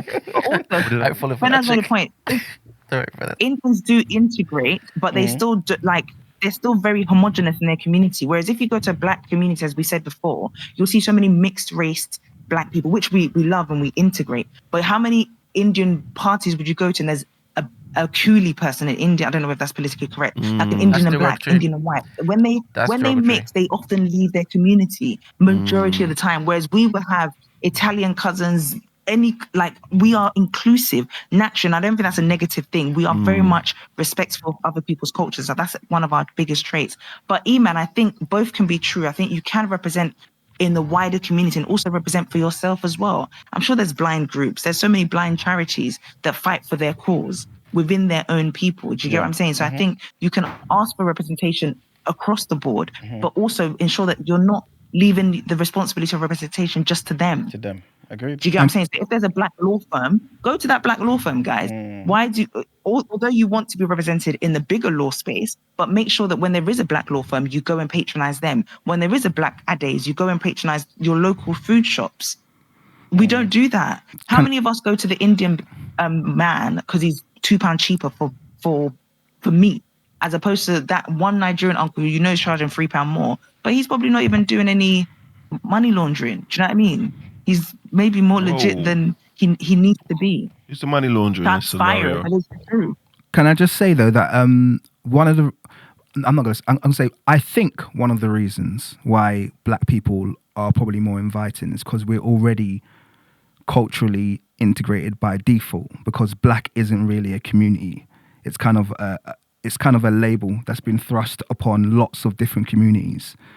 And this is kind of reflected in if you go to Africa, it's the most genetically diverse place on the planet by several factors, by the way. It's not like a little bit genetically, it's much, much, much more genetically diverse in Africa. And that's even within ethnic groups and within tribes. Europeans, by and large, or I should say Eurasians, for make it a bit broader, they're all very genetically narrow, so to speak. Okay, so they're very closely related. Okay, and this is reflected in that you can go to the Turkish example that was given earlier. Turkey is a massive landmass. Okay, yet you have all these people practicing a single culture, speaking a single language, reading a single Cyrillic script. Okay, so they're all doing one thing. Let's juxtapose that with a nation like Nigeria, where you're going to get hundreds of languages, thousands of different cultures, and the genetic diversity is going to be through the roof, okay? And yet we're all operating under the single banner of Nigerian. Now then, extract that, multiply it by 100 or whatever, and that's what you have when you deal with black. Okay, and we're supposed to have this single community. It's so much easier to have a Turkish community than it is to have a black community. Because I think someone raised the point earlier, even within Africa, you've got so many different things. Like for instance, if you talk to a Nigerian, Igbo, and Hausa, you might have an issue on because of the history of Biafra, etc. You might have an issue there trying to do some kind of. You might not, by the way, because a lot of this stuff we've kind of let go of. But these are the kind of deep things that exist, and yet we as black people, we kind of just learn to culturally integrate. Do you know what I mean? So it's kind of like, oh well, is your wife black? Yeah, she's black. Okay, cool. No one's looking at the culture, but then when it comes to something more complicated, like, because when Jackie was talking earlier, I liked everything she was saying, but I was thinking about, well, what does Saturday school for black people look like? Yeah. Do you know what I mean? It's one thing saying, "No, we need to have our community," but what does that even look like? What do we talk about? What's our unifying factor other than the fact that we all share? We don't even share skin tone. Other than the fact that we all share a label. Do you understand what I mean? What is our unifying point? Where do we meet around this single table and have this single goal? Because it's much easier to do when you are a very simple, very, genetically non-diverse group. Yeah, genetically homogenous group. We're much more, much more complex than that. And so that's where the complication comes in, because I've thought about this ad nauseum. How do we make this a reality? Because there is a solution, but how do we make these kind of like groups and these... Yeah, sorry, go ahead. When Rotimi came the other 2 days ago, when he said, because of our integration, it's okay to be labeled Black British, because in 2 generations' time, as he said, our kids will actually be a quarter of a lot of things, like quarter Nigerian, all of these things. Yeah. So it's okay. Why can't we have the 10 best empires in Africa and learn about that? Even if, for example, if you're not Ashanti, why can't you learn about Ashanti culture? I've learned about the Ottoman culture. So you can just pick things that represent us well. And then you could talk about Black history today, how it's moved from the Windrush and all those things. The history doesn't have to be specifically your history for you to learn and appreciate it. You can choose to learn. Why can't you choose to learn Yoruba? Look how many people are Nigerian in this world that are movers and shakers. If you learn Yoruba, it doesn't kill you. Do you get what I'm saying? I know some Yoruba and I'm Ghanaian, and I'm unashamedly trying to learn more. So I think if we're going to do that in England, it's fine to say it's just black culture, and black is encompass of all these things. You don't always have to revert to American civil rights movement. I think that's what we always go to when we talk about black history. Like, is American history really and truly? But African history is so strong and rich. It doesn't have to start with slave trade. We don't have to keep talking about that. There's enough of that there. There's so many people now, like Madam Sirleaf Johnson, all these black female presidents, that we always think that, Africa is very masculine and patriarchal. There's so many matriarchal communities there that will then empower black women to realize, like, for example, I'm so strong on being a female because I thought that we were from a matriarchal community. So I knew that I had to work hard for me and mine. Not like, oh my gosh, you got to marry so the man can look after you. That wasn't the lens that I was taught to be a woman from, because I learned about Yasan. So I learned about the Shantis being a matriarchal family. You leave your inheritance to your daughters, and the mothers work hard to leave their inheritance to their daughters. All those things. If you were Nigerian and you learned that, you're like, wow, actually, we're not all patriarchal. Some of us are matriarchal, etc., etc. So it doesn't have to just be what you are. And I think also, so another point, when a lot of us, and I think now we're changing as a generation, we are the first generation to probably say we're living to stay in England. Whereas like when Indians came, and I always talk about African Indians, they came to stay. When white South Africans come to England, they come to stay. A lot of people, they come to stay in England. Whereas our parents and maybe the previous parents came just to say, we're coming for a few years and we're leaving. So now the onus is on us to build and put some roots in the land. Whereas Indians that moved to Bradford 90 years ago, whatever, a lot of them, if you find, were from Uganda, were from Kenya. They were they were refugees from that place. So they came and they did integrate. They weren't coming back. They can't go back to Idi Amin. And they were given different privileges when they came. So that's completely, the Indians that people are talking about that went to Bradford, etc. They were given so many handouts. It was crazy. And they did well with it as well. But we are the first generation to say, we're not dying back home. We're not building our retirement home back in Africa. Obviously, some of us want to go back. But also, England is also our home. And we're the first generation to comfortably say, England is the only home we know. Even if you're going back, you're really going back to your parents' home. Yeah. Really and truly. But you have to also remember that, like, we often say, oh, the Asian people. But the Asians make distinctions. The Pakistani don't say he's a Bangladesh. Yes, exactly. And none of them say and they don't have community together. I was just coming to say they don't have community together. There you go. Yeah. So we have to also be mindful of that. But at the same time, if you want something in life, sometimes you have to unify with people who have a similar sort of agenda to you. Because at the end of the day, yes, we are different ethnic groups. But if I'm saying I want reparations, do you really expect that a Yoruba man says, cool, I got my reparations, Igbo man, do your own thing. Mm. You know what I'm saying? Really, it should be a black thing, black British people trying to get reparations, as opposed to different ethnic groups. It depends on what you're fighting. Do you get what I'm saying? And if you are only 3.5%, is it really a good strategy to say, as Yoruba people, I'm just going to do my thing and I'm not unifying with other black folk here? Because the reality is, the enemy that you're fighting against doesn't see you as a Yoruba man or an Igbo man or an Ashanti man. They see you as a black man. In the same way they see Asian people as just Asian. But within Why is that said so community. important? Can I? Which part? Because that's what I hear a lot. What you're viewed as by others. Why is that so relevant to who you are? Because you can be picked off by your enemy. Do you get what I'm saying? Like if I don't see any sort of connection with you, when your enemy comes to get you, I'm safe. Do you get what I'm saying? But if I know he's coming for me next because he sees me as you and he just came to you because you're closer, I can come together with you and we can destroy him.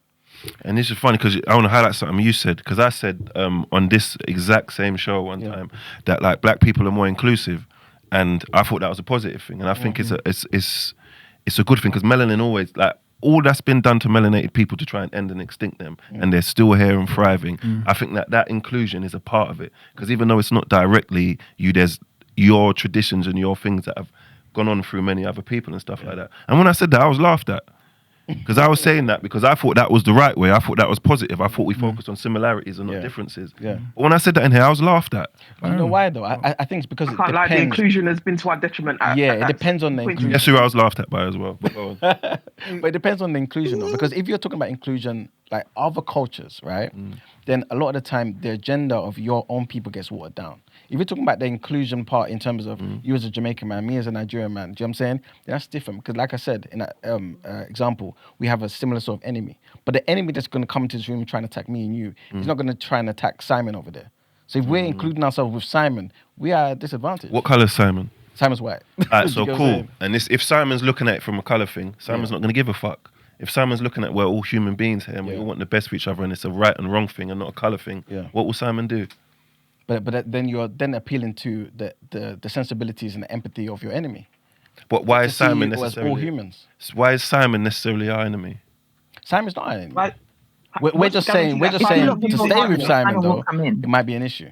Pardon, sorry, because they were talking. It's more so They're just interrupting you, even though I had trouble and issues being interrupted earlier. Just wanted to highlight that. It's also just basically saying that if we side with Simon, we might find ourselves in a particular situation. Do you know what I'm saying? So, for example, think back to civil rights, right? You might have had some Jewish people who tried to help with the NAACP, help certain black folk in terms of like his historical things like that, right? And some of them got killed, right? Not a good thing, but they still lost their lives. In a situation where we don't have the luxury of losing particular things, it might not be the most beneficial thing to be like, okay, let's be inclusive and include our plight with Asian people. You know what I'm saying? Or with Jewish people. When them same people have maybe stronger reinforcements in particular areas, you know what I'm saying, that we don't have. Yeah. Let's use our resources to reinforce ourselves. That's kind of my point, though. Then, Okay. no, because say, there's good and I don't see black and white. I see good and bad. Okay. Of course, I see black and white, but in certain instances, it's good and bad. Yeah. If we're all, because when you start to make it a color thing, you alienate people. Do you get what I mean? And there's people who are not our color who can be beneficial and helpful to us. And the moment you make it a color thing, some of them will say, oh, fuck this, then it's got nothing to do with me. Do you get what I'm saying? So if we focus on the similarities instead of the differences and then do it on a good and bad scale, anything bad happening anywhere to anyone else, everybody stands up for it who's good and everybody who doesn't, it's bad. And then we know who the enemy is now. But where does the line get drawn if somebody says, okay, cool, I have the solution. Someone who's not part of your community says, I have the solution to your problem. And then we start looking to Simon to speak about the plight of black folk.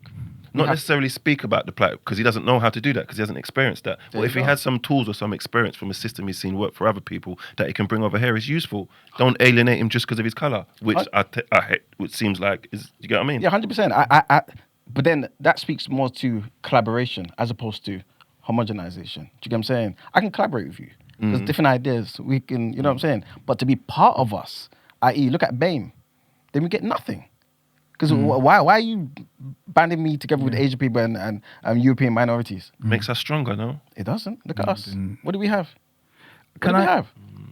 I think, first of all, I just want to jump on you made a point about reparations earlier that I kind of slightly disagree with. Not because it was an incorrect point of view, but because I just have a different perspective on it. Yeah. In my view, I think the most powerful thing we can do regarding reparations is to do kind of the opposite of what you said, and actually to make it very specific, have very specific groupings and talking points. Because what we want to do, at least from my perspective, I think what will be most effective is if we remove it from being an emotional argument and we make it purely a financial one. Because in essence, when we're asking for reparations, we are asking for money for certain people. Yeah. That's what we're asking for. Okay, you need to pay for what was done. Yeah. And so therefore, I think it's incumbent upon us to look at the Caribbean specifically, look at England's experiment in the Caribbean specifically. Okay, look at certain things to say, first of all, let's calculate the wage, the labor charge. How much labor, free labor, was taken from these people? Let's calculate, someone mentioned in the chat, the damage to the land. Okay, let's calculate the land seizures and the illegal land that was stolen, that wasn't paid for, that is now crown land, which still exists in Jamaica, for instance. Let's talk about the now that's aside. We've got some figures for those things, and those are different figures for different things. Let's now look at Africa, for instance, and let's look at the mineral resource that was extracted from the ground. Let's look at the numbers that were lost due to genocide. Let's look at, so when we have these specific calculations, then our argument becomes a lot less kind of like David Cameron going, well, I didn't personally benefit from slavery. And it's kind of like more, no. This nation owes a debt, okay? And we've calculated this is the amount that is owed by this nation. We're not going to have an argument or discussion with you about it, because there's precedent that has been set. We can look to Germany and the way they pay off the Jews. America still pays reparations to the Jews, etc., etc. All these nations. So we know there's precedent for making reparative payments, and they didn't even have the labor argument. All they had was the moral argument. We have calculated it. This is the fee. Now you have to figure out a way to pay it. That's neither here nor there for us to get involved, but you need to figure out a way to pay that. I think that's a much more powerful argument, or at least a much more. It's one that's probably going to yield better results than trying to appeal to them emotionally, because what I've found is global governments don't have emotions or conscience. They don't give a crap about anything. So when you do that, that's a much more easy thing. It's much more defensible, and it can stand up quite well. So I just wanted to jump in on that point, because I was having this discussion earlier, because even when I was looking at the American argument, I think that America's reparation kind of breaks down quite easily into three strands. You have the money that needs to be paid as a reparation, i.e. a reparative payment, similar to what was paid to the Jews. You've inflicted a crime upon these people. And therefore, as a kind of like a repentance and an acknowledgement of our wrongdoing, here's a figure. Next, we have a wage that needs to be paid. You got free labor for a certain amount of years. We've calculated the free labor that you got calculates to this much. That's another payment. And then we have the kind of like post-abolition Jim Crow era, where land was taken from these people unjustly through lynchings and through land seizures, Tulsa, Oklahoma, etc. All these things there. There's real estate that we can track. Used to be owned by black people and was taken off them, and they didn't receive anything. That's another figure. So there's a free compensatory figures that needs to be paid. That's to me, that's a very black and white calculation. Do you ever see that happening? I think it can happen. I think if that's the approach that's taken. What's happening at the moment, isn't it? You've got Bell Addy, I know it's just a conversation at the moment, but I think if this conversation is approached the right way and we don't allow them to gaslight us, which is what they like to do, they like to gaslight us and raise strawman arguments and go, whoa, why should we have to suffer for this? It's like, no, put that all aside. We're having a conversation, same way you can have with any other nation, about debts that are owed, and we can calculate what your financial benefit was, and therefore we can calculate what you owe. And it's not about race, it's not about white people paying it, because like I said, we're all taxpayers in here, we're all going to be paying it. Yeah. I might even end up paying more through my tax than what no, but it's fine. Because I think it needs to be paid. No, but I think you paying for another man's actions to your own people. Well, I pay for wars that I don't like all the time. I pay for. I don't have any relatives in a wheelchair. A lot of my tax goes to disability allowance. These are things I don't mind being paid for. Do you understand? As a taxpayer, I just need to agree with what is being paid for. Do you understand what I'm trying to say? Don't you deserve a reparation yourself instead of you having to pay for, let's just say... No, that's going back to the whole point that I'm making. It's not about that. It's not about what is kind of like... It's not about me personally. Oh, well, because of your tax. It's not about that. Why? Bottom line is there's a treasury, and treasuries Should pay cover for exactly. Treasuries pay debts and they pay for schemes and they pay for the development. That's what they pay for. That's what our tax goes towards. Okay. The bottom line is in this country, unless they call a referendum, you don't have any say in what that goes towards. You don't have any power to stop the last war that they went into. They did it regardless. And your money paid for Iraqi children to get killed and Libyan children to get killed and X and Y children to get killed. Your money paid for that. That's regardless. So if they're going to use my money to do those things, they can certainly use my money to pay for compensation to descendants of Caribbeans, for instance, for England's unjust slavery. And even if in the end it was only the Caribbeans that received compensation payout, I would be very happy to pay that as an African. I would be over the moon because that's much better than what they usually use our tax for. So that would be my argument. I'm not having all of this discussion about what's because that's when they create these grey areas and then they have us debating stupid theoretical whataboutism. Let's not debate. No, not you. You man pay. Yeah, exactly. We get a skate here. Like, do you get what I'm saying? Exactly. Because you making me pay for the atrocities you did to my people, just doesn't sit right. Well, all they're gonna do is the only options there is that you don't pay tax, and that's not an option. So you have I'd take that. I'd take that. Black people don't pay tax. I'm with that. Yeah. I'm with that personally. That would be quite cool. Making me pay for the atrocities you lot done to my people, yeah, that doesn't make sense to me. Yeah. Because an Iraqi man's not going to want to be paying towards. You get what I mean? You made that decision. No, you bite the buck.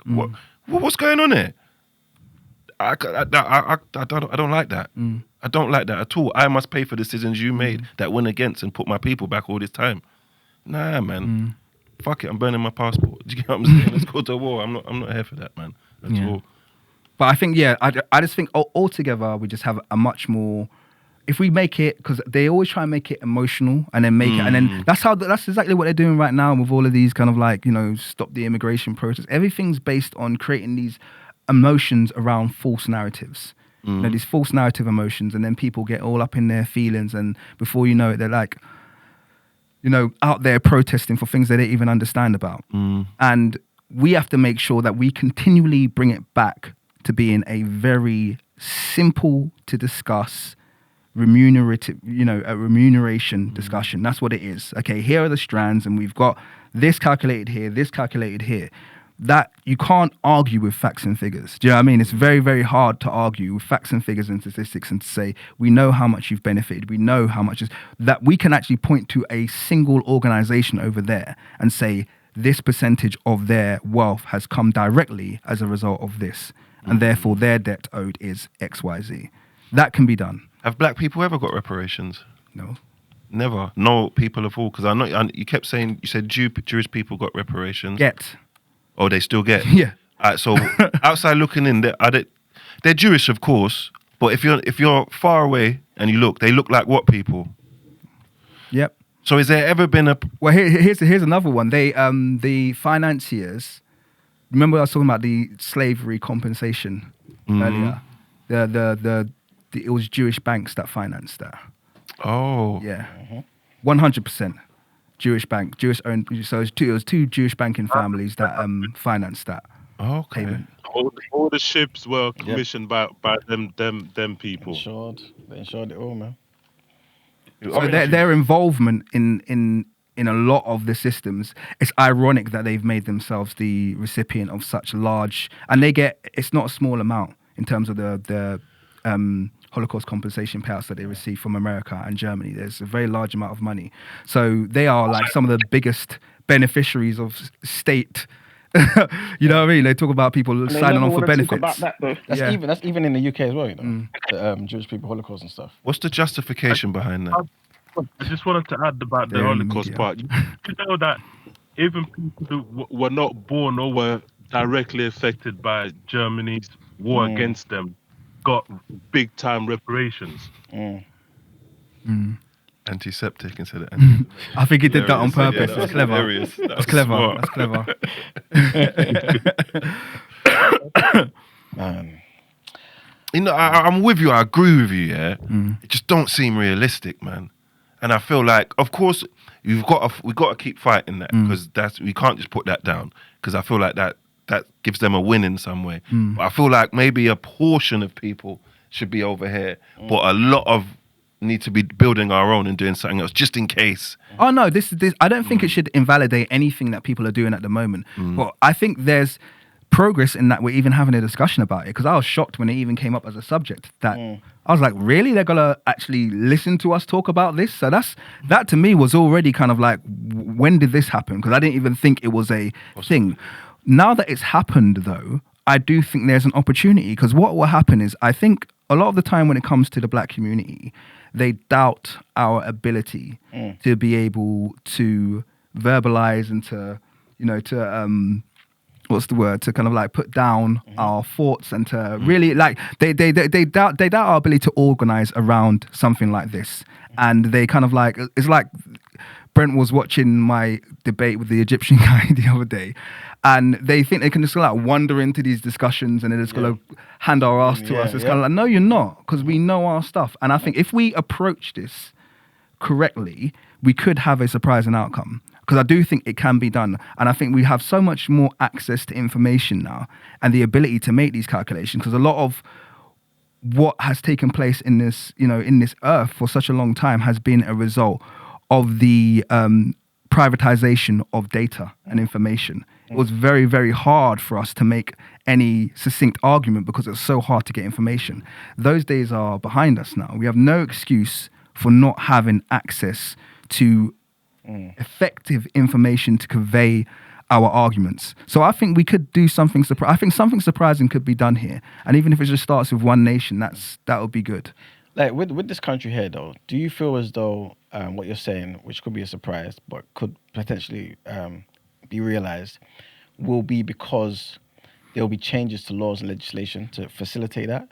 Because maybe there's more of us to some degree, and because, like you said, we can properly come together and articulate our arguments and present it to courts, right? Or it will be because we've now organized and we are now far more powerful to make these things happen.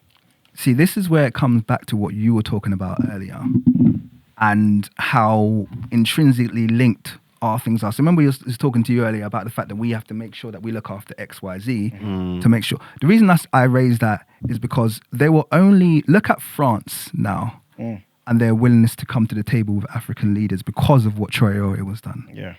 Now, if we don't have Traoré's back, if we don't understand that Traoré's success is intrinsically linked to our ability to negotiate when these things take place, that's where we make our error. Yeah. If we're like, well, I'm not Burkina Faso, but I wish him luck, if that's our approach, then don't, don't complain when your petition is, rejected. You have to be willing to say, okay, cool, I back this because I understand. And so where that answers the question is that when it comes to this slavery compensation thing, or even if it's just, colonization or imperialism compensation, when it comes to this discussion, we need to have leverage. Yeah. That's the only thing they listen to. Let's be honest with you. I've never seen England in the history of this nation do something based on morals alone. Everything is done based on leverage and compensation. Someone is benefiting. So if we can see that we have them in a position where they're like, you know what, it's probably better for us to pay this than to lose X, Y, Z. That is the point at which they will take our discussion seriously. So I think that's what we need to do. We need to get behind it. But if Africa can get itself to a place where it's more influential, and I think it's doing that job. You know what I mean? With those, what are those free states called in the Sahel region? I can't remember what they got a name, haven't they? The Alliance of Sahelian States, I believe it is. Yes. So there you go. So the Alliance of Sahelian States. So if they continue to do what they're doing and other African nations can follow suit, then all of a sudden, black people as a whole, we have far more leverage when it comes to these kinds of conversations. All right. So to bring it all home, right? How do we then make this? I was hungry for a long time. And I've eaten now, so I'm back in the game. Did you eat custard? No, it was cornmeal porridge. Oh, thank But they didn't. God. No, you thought I was just eating custard. It was custard. It was cornmeal porridge, but they didn't give me like a container that me get it in. So now I'm just eating off my lap. Look, it was a bit. I was wondering what that was. It was custard. Old school. No, it was a bit. The whole interaction. The whole interaction was wayward. Anyway. Where'd you get that from? Ordered it on Uber Eats. They got cornmeal, raw. I think it came from Brixton though. From where? No, I can't remember where I ordered it, but I feel like on the map it was coming from far. Jesus. Yeah, It was still. coming from. Lucky you no, found I'm a rider back. for that. I'm back. Sorry, I was just really hungry. You got any views on anything we've discussed? Yes. Please, I want to hear them. No, I was so when Emo was talking about, I guess, like the survival thing, like you know, if you're in survival mode, I wanted to come back and say, well, we're not all just in survival anymore. Like now, some of us are thriving. I'm not going to say that there isn't disparities within the community where there's people that are a bit more vulnerable and in that kind of survival mindset, but there are now people that are taking autonomy to do the research that Andrew's doing, or be in a policy decision-making situation in a position like that. I'm not saying that position is easy and they're not facing their own barriers there, but there's people who are able to kind of lead the fight or the work, right, and put down the work for us to follow. So the people that maybe don't have the access to the information or can't or whatever, we can still support those people in coming up as well. And I think it's about doing both things. I think we need to leverage what we can within the system by getting positions that we can. Again, they're not easy, but at the same time, use whatever resources we have to create new systems alongside that as well and create the leverage. And that's cash dollar in it more time. Absolutely. I want to read a quick article from The Voice, big up The Voice. It says here, a record number of children suspended from school for racist behavior, right? So a record number of children are being suspended from school for racist behavior. This is according to alarming new figures. Last year, over 15,000 children were suspended from school for racist behavior last year, according to a report by The Mirror. Suspensions for racism increased from 7,403 in 2021 to 15,191 last year, with children as young as 4 years old being included in the figures. The suspensions were granted for incidents such as using racist abuse, physical racist attacks, and also race hate, vandalism, including offensive graffiti. Shockingly, there were incidents where pupils were caught by teachers calling each other the N-word and the P-word. For older children, they were getting suspended for posting racist content or comments on social media platforms. Children in year 8, the second year, secondary school is the group that gets into the most trouble for racism, this according to this report. Year 8? Year 8. Oh. How old is it? Year 8? Like 12 and 13. Okay. Yeah, so the Department for Education released the data after a Freedom of Information request. This is what the newspaper reported. A spokesperson for the Department the Department for Education said that these figures are unacceptable. We're clear that racism and discrimination have absolutely no place in our schools, and we will always support our hardworking teachers to provide safe and calm classrooms. Does this influence any of your opinions, your thoughts, anything at all? I think that we should look into this because I feel like everybody's kind of racist, and I think what they're doing is you're seeing, because there's a way you speak within your people, and there's a way you speak outside of your people, and at that age you don't really figure that out yet. So I think there's a community or a space where they're used to speaking like this, where it's okay, but now you've stepped out into the real world to a degree, you can see where these things that you're saying are an issue, and I don't think that the founding issue of why they're speaking like this is not going to ever be changed because it's an inside conversation. But it's just because they're having it outside now. Because everybody does it. We do it. Everybody does this. Everybody has this. I don't know if they stereotype or, you know what they do? They change the terms of things as well to include more things. So in terms of what the standard for racism is today, it may have not been a while ago.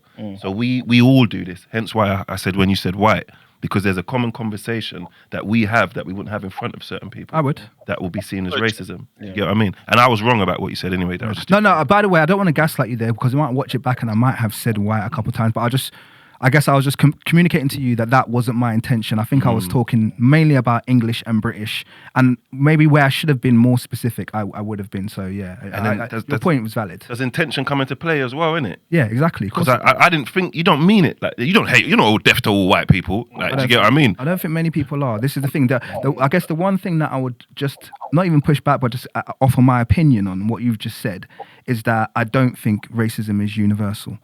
I disagree with that. I think racism is a one-way system. And I think people don't really want to be honest about this. I think they kind of socialize it and make it seem like... Sorry, someone's speaking. Sorry, Godders, your phone's making some noise and it's affecting the stream. Can you mute it unless it is that you... Okay. Yeah. Thank you. I was going to talk, but then, all right, cool. All right, shout me back when I'm ready. All right, thank you very much. I'll let you know. Yeah, so... I was saying that racism is a one-way stream that goes from white to black. That's where the benefits go. That's where the oppression sits. That's where the systematic structures are in place. Why'd you add that word? What do you mean? Systematic. Systematic. Yeah. So is that the only type of racism there is? When it comes to, so I'm talking about racism as a structure.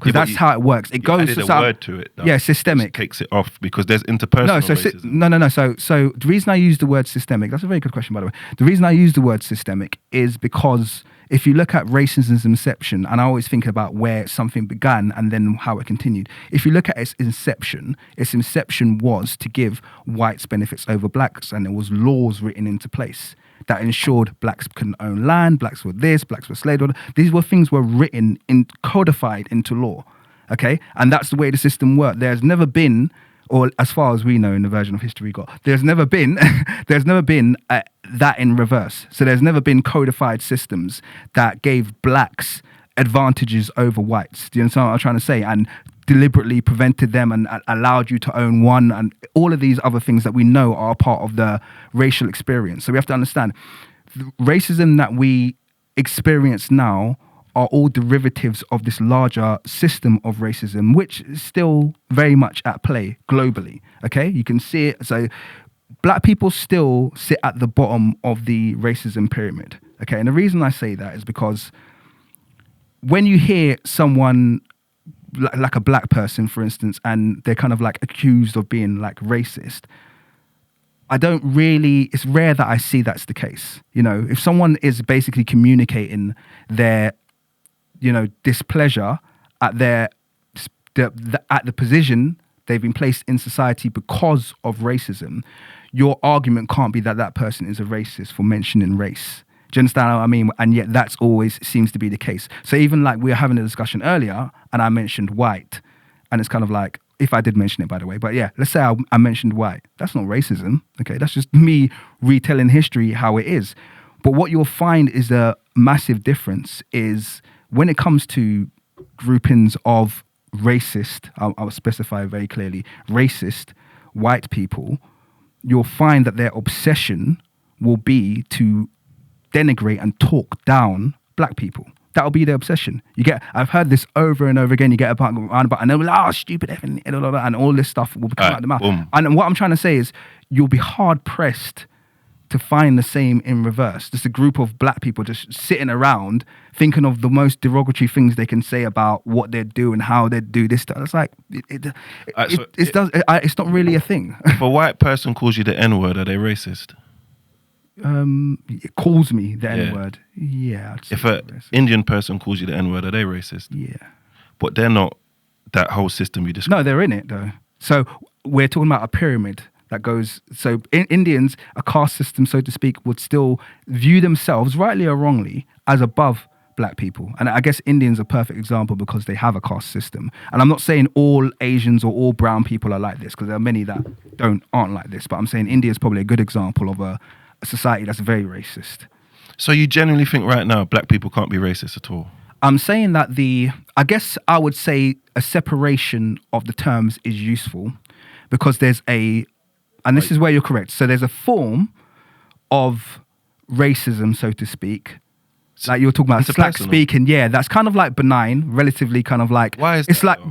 because it exists on a spectrum that exists between ethnic differences. Do you understand what I'm saying? It kind of lives in that world. Do you understand what I mean? Where I'm a Yoruba and certain Yorubas might look down on Igbo. You know what I mean? Certain Igbo might look down so there's this kind of like ethnic and cultural grouping, and where we make a lot of our decisions on, okay? And that is different from racism, okay? Where it's actually, racism, where it's actually we experience daily disbenefit as a result of simply wearing black skin. That's completely different. Sorry. Is it about impact and the way in which it can ripple out, right? So yes, I think interpersonally we can be racist to each other. That's what my point is. Yeah, and then that he doesn't believe that. I think the word racist is I think I wouldn't use the word racist. That's the only difference. Okay, but prejudice. Yes, exactly. Yeah, which falls under the bracket of racism. Cool. So I guess your point is that, okay, on an individual level, that would upset you. Yeah. So if you or a white person, I said something to you, and that would be upsetting. But then that messaging wouldn't be perpetuated by media and in the school system, and like you wouldn't keep facing that same message everywhere you go.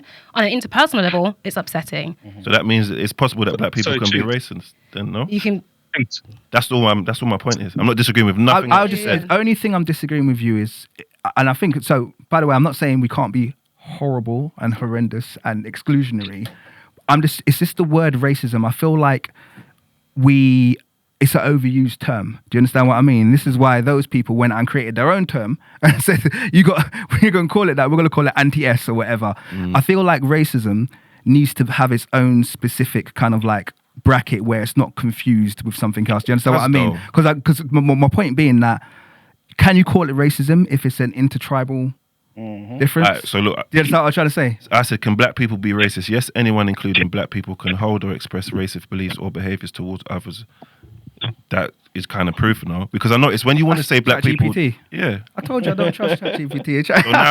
So now when it comes time for you being racist, you don't trust ChatGPT. Because I noticed when you want to differentiate that you can't be racist, you keep throwing in systemic stuff. When I deliberately said interpersonal. Do you know why though? It's like both. It's like both. Goddess really wants. Yeah, let Goddess speak. Sorry, go on. So I just want to point out some differences. When we say racism and racist, we're talking about a specific something, which is prejudice mixed with prejudice plus power. Generally speaking, collectively, systematically, black people don't have that. For instance, but you keep adding systematically. That's not my argument. Talk about interpersonally. I'm not saying that black people can be systemically racist, because I've noticed you lot conveniently take it to this specific description. It doesn't fit. Yeah, I just don't call what you're talking racism, and I explain that by saying it can exist on a tribal level, where it's got nothing to do with colour. Do you understand what I'm trying to say? So I could just say what you're saying don't exist then. That's not very... No, but it does. I'm telling you what I'm saying exists. You're just saying it don't. No, I'm saying... You get what I mean? What I'm saying is what you're talking about exists also. Exactly what you're talking about, the exact behaviour you're talking about, exists on a tribal level where it's got nothing to do with colour. And I gave you examples saying, like, within Nigeria, you could have, like, an Igbo looking down on this or that and this, or Rwandans or East Africans and West. They aren't being racist to each other, is my point. So what I'm saying is you're correct, but we probably need a different word. So I'm not saying that you're wrong. I'm saying we just probably need a different word to describe that phenomena, because racism is something very specific. Prejudice. Yeah. But prejudice falls under the definition of racism. Why do we keep moving To there? some, I think it's... No, it's a dictionary that we can go Webster's or whatever it's called. Because I'm sorry, Goddard, yeah. If you lot are going to sit here and tell me black people can't be racist, there's no point in talking to me. There's nothing you say that's going to change my mind. I believe that. But thank you. It's not just you, the only person in the room. And it's Goddess. There has to be set criteria, bro. You can go, like, for instance, a white person going to Nigeria, for instance, and then, hello, can you hear me? Yes. Yeah, sorry. A white person can go to Nigeria or Uganda, for instance, and then because in Uganda and Nigeria, they would have the power to negatively impact that white person, yeah? That's still systemic, though. That's not my argument. So why are you telling me this? I already understand that. You lot are telling me a bunch of stuff I already know. So, Chinks, let me ask you a question. Well, sorry, we keep cutting him off. Go on, Goddess. Can I continue? Yeah. Oh, I can say F white people, blah, blah, blah, blah, blah, but I don't have the power to be racist, which to me, the term means when you have power and prejudice or ill will towards that set group of people. So generally speaking, in the Western world, black people cannot be racist. They can be prejudiced and dislike people all they want, but the courts, everything else, all the structures are going to back them to make it racist or racism. Why'd you drop the word systemically out there? What do you mean? You keep hanging, because I've explained to you that it's distinct. No, because you just said black people can't be racist, and that's something I disagree with. But then you mentioned systemic stuff like courts and stuff like that. So if you're saying black people can't be systemically racist, I agree with you. We can't be. So you can't be. Chinks, I agree with that. Chinks. Let me ask a question really quickly, so because it might help me to understand where you're coming from. Give me an example of black people being racist. And give me a real one, not a kind of like, theoretically they could do this. Give me literally an example of black people being racist. Stereotyping someone based on their racism. Racism. Okay, so give me an example of them being racist. White people smell like dog. Okay. Iman. Okay, so all right, so You not ever heard that before? No, I've definitely heard it. yeah, Is that not and racist? and their lips are dogs. That's another one. Yeah. All right, so if you was to blanket all white people and say that, is that not stereotyping? Yeah, it would be Yeah. a Is stereotype. stereotyping a form of racism? yeah. So this is. So you see how it annoys me I- when people No, always no. go to the systemic. It's not. It's thing. not. It's No, not. I do. You get what I mean? I do understand. I guess my You question understand more what I'm is. saying? Am I insane? My question That's is. what I wanna- My question. I guess I understand, but I think my question is okay. So if we, because we're talking about semantics, if we were just to agree that yes, we can be mean to each other, racist to each other, then what? Then you agree with my point Okay, and then what? that I was correct, and that you saying that black people can't be racist is incorrect. Okay, and that would solve the issue. Yeah, and so they keep telling me about systemic stuff. No. Look, Okay. so this is the point. I'm willing to concede that. Okay. And that's all Well, I'm exactly saying. what No. I'm trying to So, I understand why agree. it's an Agree. argument. I'm willing. Nothing was wrong at all. I'm willing to concede that. The only thing I'm asking for is a separation between that and the actual system of racism that black people face literally every minute of their life. You know what I mean? Which actually, yeah. So what I'm saying is, so that what you're talking about and that system, those are two separate things. And this is not your fault, but those are two separate things that are called the same thing. No. Andrew, You understand what I'm trying to say? There's interpersonal racism and systemic racism. So you're using the word There's racism. Two different things. I know, I agree. But the with word you. racism has a definition, and black people can do that. But the systemic part, they can't. That's all my argument is. Do you think it's important to distinguish between the two because maybe it feels dismissive to call black people racist when they know that there are different types that have huge material impacts on people? Is it that it feels dismissive? Exactly that. Okay, I'm trying to understand. No. So I that's exactly my point. So Okay. So That's I'm what you- dismissive, but him saying black people can't be racist is not dismissive. I guess I'm trying to understand. Siding with you. I'm trying to say. So if he wants a distinction, Relax. Sorry. Can you all just whilst we're having this conversation in here, I'll throw it back into the Discord in a minute, but just let this kind of play out for a little while. Thank you. so him wanting a distinction, I guess, is because I guess people hold the weight of systemic racism very heavy and close to their hearts, right? So And I then hold when you- interpersonal racism very close to my heart. Absolutely. I'm just going to do everything you lot do. Look, But go on. Absolutely. So for you, it feels dismissive, and for you, it feels dismissive, right? But his seems more important than mine. But I guess it depends on. Because everybody's harping and everybody's commenting and everybody seems to be wanting to re-educate me on what racism means. But nobody's telling him about his definition. But I guess it depends Black on Robin context, right? in the chat. Yeah. So, Do you get what I mean, though? No, Because everything. Sorry. When you mention his name, that's Yeah, I know. it's Sorry. prompt. Yeah. Wait a minute, please. Just listen to my voice. Thank you very much. Continue. Go on. So it seems like everybody wants to be re-educating me and keep harping on about what systemic racism is when I never disagreed with that at all. I just highlighted the interpersonal part. But it seems like I need all the re-educating and everybody seems to have an issue with what I'm saying, but nothing with what he's saying. I disagree with that because I don't think many people agree with my definition. So I've just raised it. So I think right now maybe that's more kind of what's going through your mind. I think in terms of this conversation, I'm saying the two terms need to be separated, and I'm totally okay with if people disagree with that. Do you understand what I'm trying to say? So it's like, because I get a lot of like what I do is based on having clear definitions for things. Like I was saying earlier regarding reparations, I was like, no, let's define these things, put them into blocks. Do you understand what I'm trying to say? We did that. No, I'm not. I haven't disagreed with anything that you said. Let me make that very, very clear. My only distinction is that I don't think personally that it's helpful the two behaviors that we've defined, because we've expressed that there's interpersonal racism and there's systemic. I don't think it's helpful that they have the same definition. I don't think it's helpful. Yeah, but they're both called racism. You understand what I'm trying to say? And maybe in your mind they're not, but in people's mind who actually have power, they play on this a lot. Do you understand what I'm trying to say? There's a lot of people in the far right who play on the fact that, we all experience racism. It's like, no, don't conflate this one, you know what I mean? Which means I can't get a job. I can lose my job. I can be killed by the police. I can have land. I've had land taken from me. I can be given a worse mortgage. I can have my kids persecuted. All these things. Don't conflate that one with the fact that you went on a forum and a black guy said you smelled like sock. You understand what I'm trying to say? Those are two. So I'm just saying they're two different things, and so therefore it would be helpful if we had a different phrase for them. But at the moment there isn't. They're called the same thing, and you're right. But I'm just saying, I'm explaining to you from my perspective why. Do you not see how it would be helpful if they had different definitions? I'm not disagreeing with that, but I think there is. And I think that the fact that you're The fact that you automatically in your brain lean into systemic and it seems like you don't have to say any weight for interpersonal is the issue. Because if you're saying to people, black people can't be systemically racist, there's no argument to be had. Yes. But when you only use it as the singular word as racism, I think that's which I do. I think that's the issue because I have not disagreed with nothing you've said systemically. Like I said, I'm not disagreeing with you. The umbrella word, which I know black people can do, and that's my only argument. But do you know what? Sorry to cut you, but do you know what the thing is? Yeah, like again, both of you are right, from my opinion. Yeah, but I think the reason why they might be more focused on what Andrew's saying is because you can say both men and women can be abusive. You know what I'm saying? But we both know which one's taken more seriously. We both know which one has more of an effect on people. So yes, I can call you the P word to an Asian person. You can call me the N word to a black person and things of that nature. But when I should have said, for example, calling a white person something, and him calling me the N word, right? And both of us be doing the same interpersonal thing. But when the police come, it's likely that I'm going to be the one that might face a harsher situation. Do you know what I'm saying?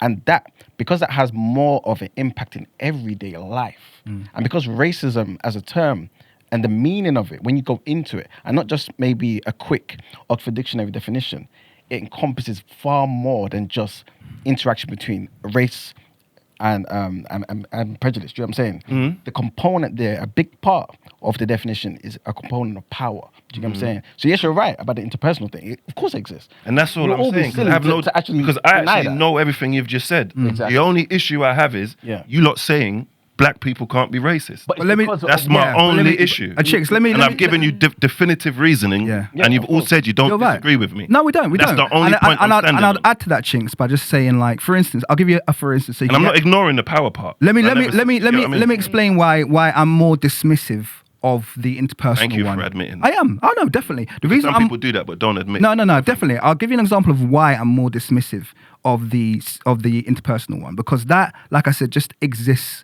throughout our life. For instance, when I was growing up, my mum would say, "Don't marry no Jamaican." Now, my mum's best friend was Jamaican growing up. Yeah, so it's not like she hates Jamaicans or anything like that. This is just a mantra she's growing up with. Don't marry no Jamaican. You better bring home, you know what I mean? Better bring home a Nigerian, this, that, and the other. In the end, she was kind of happy. My wife's half Caribbean, half Nigerian. Okay, whatever. Yeah, but she was all right with that. But the point being that that's an example of this kind of like interpersonal or inter-tribal, whatever you want to call it, distinctions that exist. Ghanaians, God forbid a Ghanaian bring home a Nigerian. Yeah, all of my friends, they don't want to say it, but I know what you guys think. Do you understand what I'm saying? So these things exist, even between Jamaicans and other Caribbeans, you know what I mean, where they're all kind of like a little bit hatey on Jamaicans because, you know, Jamaicans are like the Nigerians of the Caribbean. Do you understand what I'm trying to say? Where it's kind of like they get a lot of hate from the outside because they're the loud, brash kind of ones that everyone thinks everyone's Nigerian when they're black. Like, I get it. Yeah? These are the kind of levels where these conversations take place. Do you understand what I mean? So I'm less kind of like, I'm more reticent to take offense to something like that because it's kind of like these things just happen all the time. Do you understand what I'm trying to say? And that has got nothing to do with the second one, which we already said is defined different, the systemic one. Do you understand what I'm trying to say? So, and that's why I wouldn't class it as racism, because it's like, yeah, you can call it racism, me saying white people don't season their potato salad properly, or white people don't use salt in when they make, you know what I mean? Like, I can say stuff like that, and you can say that's racism, that's all well and good, but that's just this kind of like, once again, a tribal, but I could do that. I could do the same thing with a Ghanaian and turn around and say, you lot put egg in all your food. You understand? These are the things that just exist. You understand what I'm trying to say? You can't call it racism because it's not based on someone's race. It's based on someone's culture. Do you understand what I'm saying? It's more highlighting a stereotype of someone's culture. It's got nothing to do with racism, which literally says, if your skin is this dark, you will not have X, Y, Z. You are at a risk of going X, to Y, this and black Z. on black racism example. Because so you understand it's not racism.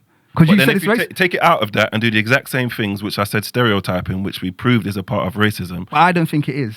Once again, if we're taking dictionary words and saying I don't think that hold weight in an argument. Okay. I don't know, but I guess I've tried to explain it as best as I can, and I think that's. Because I could say everything you're saying. I'd say I don't think that's right. That's not a.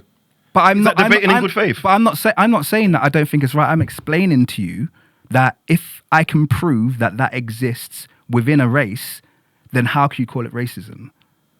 You can't. There's no That's way. an example. No. So, but there's no way you can. There's no way you can prove that systemic racism exists. You know what I mean? Like in that way. But I'm proving that interpersonal racism shouldn't be called racism because really it's just people having prejudices about other people's cultures, as it's not always based on race. Do you understand what I'm trying to say? It can be, but it's So it not. still needs It's to not be there really then, based no? on race. Do you understand what I mean? So that's why it'll be helpful to have a different term. But anyway, we've gone round in circles. I want to say that I do understand you, and I don't disagree. That's all. All right, now I'm Like gonna. Rob's been holding his tongue. Yeah, now I'm gonna throw it to Discord. Good morning. Good afternoon. No, it's a morning. It's a morning. Easy. Good morning, Black Rob. What do you do? Good morning, guys. Quick one. So, Andrew, you talk a lot about etymology a lot. Words have meanings. So, like, I think it's kind of disingenuous the way that you're painting the fact that racism is obviously an umbrella term. And you said, and then we spoke about systematic racism and interpersonal racism. The fact that they have prefix words means that they do have two different definitions. And just because you don't like one definition doesn't mean that definition isn't valid.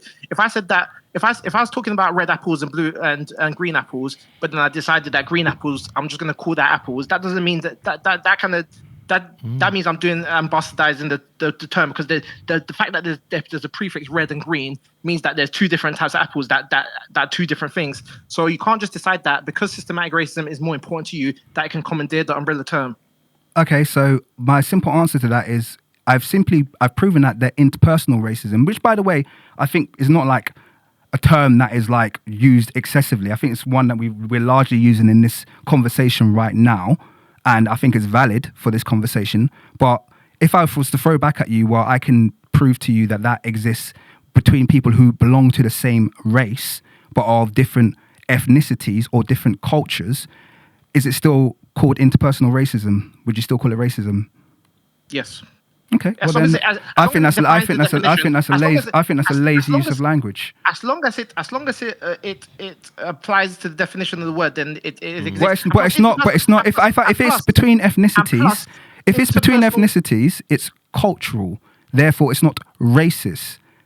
If people are belonging to the same race and they're exhibiting exactly the same behavior that we've just discussed, then by definition you can't call it racism. And it's not disingenuous me saying that, because I actually said very honestly at the start, I appreciate his definition, and I also appreciate this is my personal perspective. So you can't come in and say that my discussion on my point is disingenuous because you disagree with it. That's disingenuous because what you're trying... Wait, let me finish. What you're trying to do... This is a talk show. It's about personal opinion, Black Rob. Yeah. Okay, people are here to hear my personal opinion. So what they're not here to hear is you turning around and making it a personal argument, because right now me and Chinks are sitting opposite each other and we respect each other and we respect each other's perspectives because we're not talking down to each other. So bringing in words that aren't very useful. I feel like I'm talking down to you. Well, you are. So there you go. Okay, you do it all the time. I'm not trying to talk down to you. What I'm saying was that personal opinions plays no part in etymology. The definitions are the definitions, and in this discussion you're talking about I feel that this word doesn't do service. But the word is the word and the definition is the definition. Okay, so if you want to talk about etymology, then we have to go to the origin of words, and that's where your argument will fall apart, because the origins of racism agree 100% with me and disagree with you. You won't hear, if you want to go to the oldest dictionary definitions of racism, you will see that they are systemically. In fact, the earliest point, racism was codified into law. The earliest example we see of it being codified into law was in Bacon's Rebellion in America. Okay? And after Bacon's Rebellion, the earliest things that were codified into law based on race were black people land ownership and miscegenation laws. Okay, those are the two things that were codified into law. Black men not being allowed to marry white women, and black men not being allowed to buy land. Okay, so that's systemic. That's the earliest form of racism that we have. So if you want to talk about etymology, that's actually going to prove you wrong. It's actually much better that we keep this conversation at a current level where we're talking about current definitions, because the origin of words will find you'll be disproven. But then the interpersonal racism is still in the dictionary as well as a form of racism. So is it? While your definition is probably the older version, there's interpersonal racism is still acknowledged as a form of racism. Is it? I wasn't sure about that. If you bring out the definition of that, I'd be interested to see that. Can I ask a question? I guess I'm returning back to everyone's mission, right? And I feel like going back to your question about why is it that when I mention this, in this forum, everyone gets onto me, because in this forum, I think the agreed mission is the upliftment of Black people on a huge level, right, a wide level. So when we're in this space, that's what we're going to be holding on to. I think so. I'm curious about. That's why I was asking you. Okay, so if we admit that we can be racist, then what do we go? Because say for example, as someone who's not fully Black, even though I'm not fully Black issues that I feel that are correct and I want to fight alongside with, I do. But then when the same people that I'm willing to fight for are not willing to even acknowledge what I'm saying, I feel a bit. Do you get what I mean? You mean you as a mixed person? Because you were talking about white people. Not just me, because every time I leave here and I speak about subjects like this, I get a plethora of mixed race people giving me a beige fist. Yeah, but before you were saying, can we be racist to white? When I say mixed people, you were saying white people. I just said, I said black people be racist at all. And then he said, give an example, and I gave a white person's example. I'm not saying that at all. I'm just saying black people can be racist. So that's all. That's the only hill I'm willing to die on. There's no other ulterior message. They that point, so it doesn't they eventually said that. It was refreshed and brought up what my goal and what my aim was. That's all it is. Because there's a portion of mixed people who, when they sit in the arenas like this, they feel like their feelings are not considered or taken on board or even relevant. So I'm willing to go to war with anyone over that. Yeah. So that's something that I align with. Absolutely. So for you then, because I'm still trying to understand why this is quite important to you, right? So for you, do you feel like the start of that, of us being able to do that and include you, would be us being able to acknowledge that we can be harmful to people and then change that behavior? Okay. I'm just trying to, I'm genuinely, because I understand why you want it to be separated, and then I'm trying to understand what like the mission is for you, that we admit it. Is it just that we admit it, and then what? That's genuinely just me asking questions. I think maybe when you admit that, it kind of I don't know. It does something. It does something, because this whole black people can't be racist. I don't like that. I hate that. Because you feel like then it would not feel fact. The fact is you can. No. If we don't admit that, you think that it would limit us being able to include people like you fully. That's why it's so important to you. Okay. Can I ask, have you experienced the festival, just so I understand where this is coming from? Have you experienced racism from black people? Okay, so do you want to tell me what happened or what made it racist? Not really. So I understand. I don't feel like in a comfortable space to even want to have that discussion here, to be honest, because I don't feel like it will be received well. And then I'm going to get annoyed. Not by you lot per se as well. I don't really feel like it's a space for this, because every time I seem to we'll chat about after bring up stuff like this, I get, it's boring. We don't want to hear your white mum's words, even though my mum's not white. I don't feel like it's a safe space for this conversation personally for me. So I don't even want to do it. Fair enough. I think one of the reasons why it's probably a touchy conversation is because someone could falsely interpret it that when you're overplaying interpersonal racism, as we've agreed the definition. Why is it overplaying when I do it, but not when you do the systemic? Let me finish point. Let me land. Okay, sorry. If it feels like someone's overemphasizing interpersonal racism, then it feels like systemic racism is being undermined, and vice versa. So when I'm talking about systemic racism, you're like, well, what this one over here? And this is why I was just trying to make it very, very clear that things like tribalism, ethnic superiority I don't put them on a par with racism. Because let me tell you how I define racism, and that will make it much clearer, because it is my definition. I'm very clear on that. Yeah, it's not the dictionary it's my definition. The way I define racism, Black Rob. The way I define racism is that essentially it's a mental illness. Okay, it's a mental illness that exists within a certain group of society. And by the way, I'm not saying all white people suffer from it, because I don't think that's the case. But it's a mental illness that exists in the same way women exist in a world where, in a rapacious kind of like society. Yeah, that would be a big problem. Yeah, men, you have a problem. You need to sort this out. Do you understand what I mean? Like, we can't turn around and go, oh, well, women fight your own battles, this, that, and the other. And we also can't turn around and sit on the fence when we see other men doing it. Do you understand what I mean? We can't just go, oh, well, no, we have to stand up as a group and say, we're acknowledging this as our issue, and we're going to not stop until it's been corrected. And that's the same view that I see this problem with racism in this world, is that it's this big issue that's, basically haunted this world for at least 300 years, where what you're doing to these people is unjust. You know that you're economically disadvantaged them. You know that you're mistreating them. You know that you're erasing their history, all the above. And yet you just kind of want to sit on the fence and go, oh, well, sort it out then. I'm not racist, so what's not my part? It's like, no, it's actually not black people's responsibility to solve racism. Do you realize that? Like, it's their responsibility. They're the ones with the mental illness. And these are the people that are racist. I'm not saying everyone, but the people who are racist, it's their responsibility to address the fact that we've got a really bad societal issue going on here. Our treatment of other human beings is vile, and we need to address it for our own sake. For the sake of our own longevity as a people, we can't continue to act this way. And yet it's left to black people, and it's almost the same as leaving it to women to solve all of the problems of sexism. It's not fair. Do you understand what I mean? Men need to be involved. We need to be partners in making sure that all of the disadvantages that came with sexism are eradicated. If men don't engage, then it doesn't get solved. Do you understand what I'm trying to say? Now, things like what we're talking about, that kind of like interpersonal racism that we spoke about, I think that's kind of like, that's as long as you have ethnic groups, you're going to have that. As long as you have cultures, differing cultures, you just got to have people thinking that they can summarize and stereotype a different culture based on these different things. And yes, in the case of white people, the reason why white is given a culture is because white is a culture in America.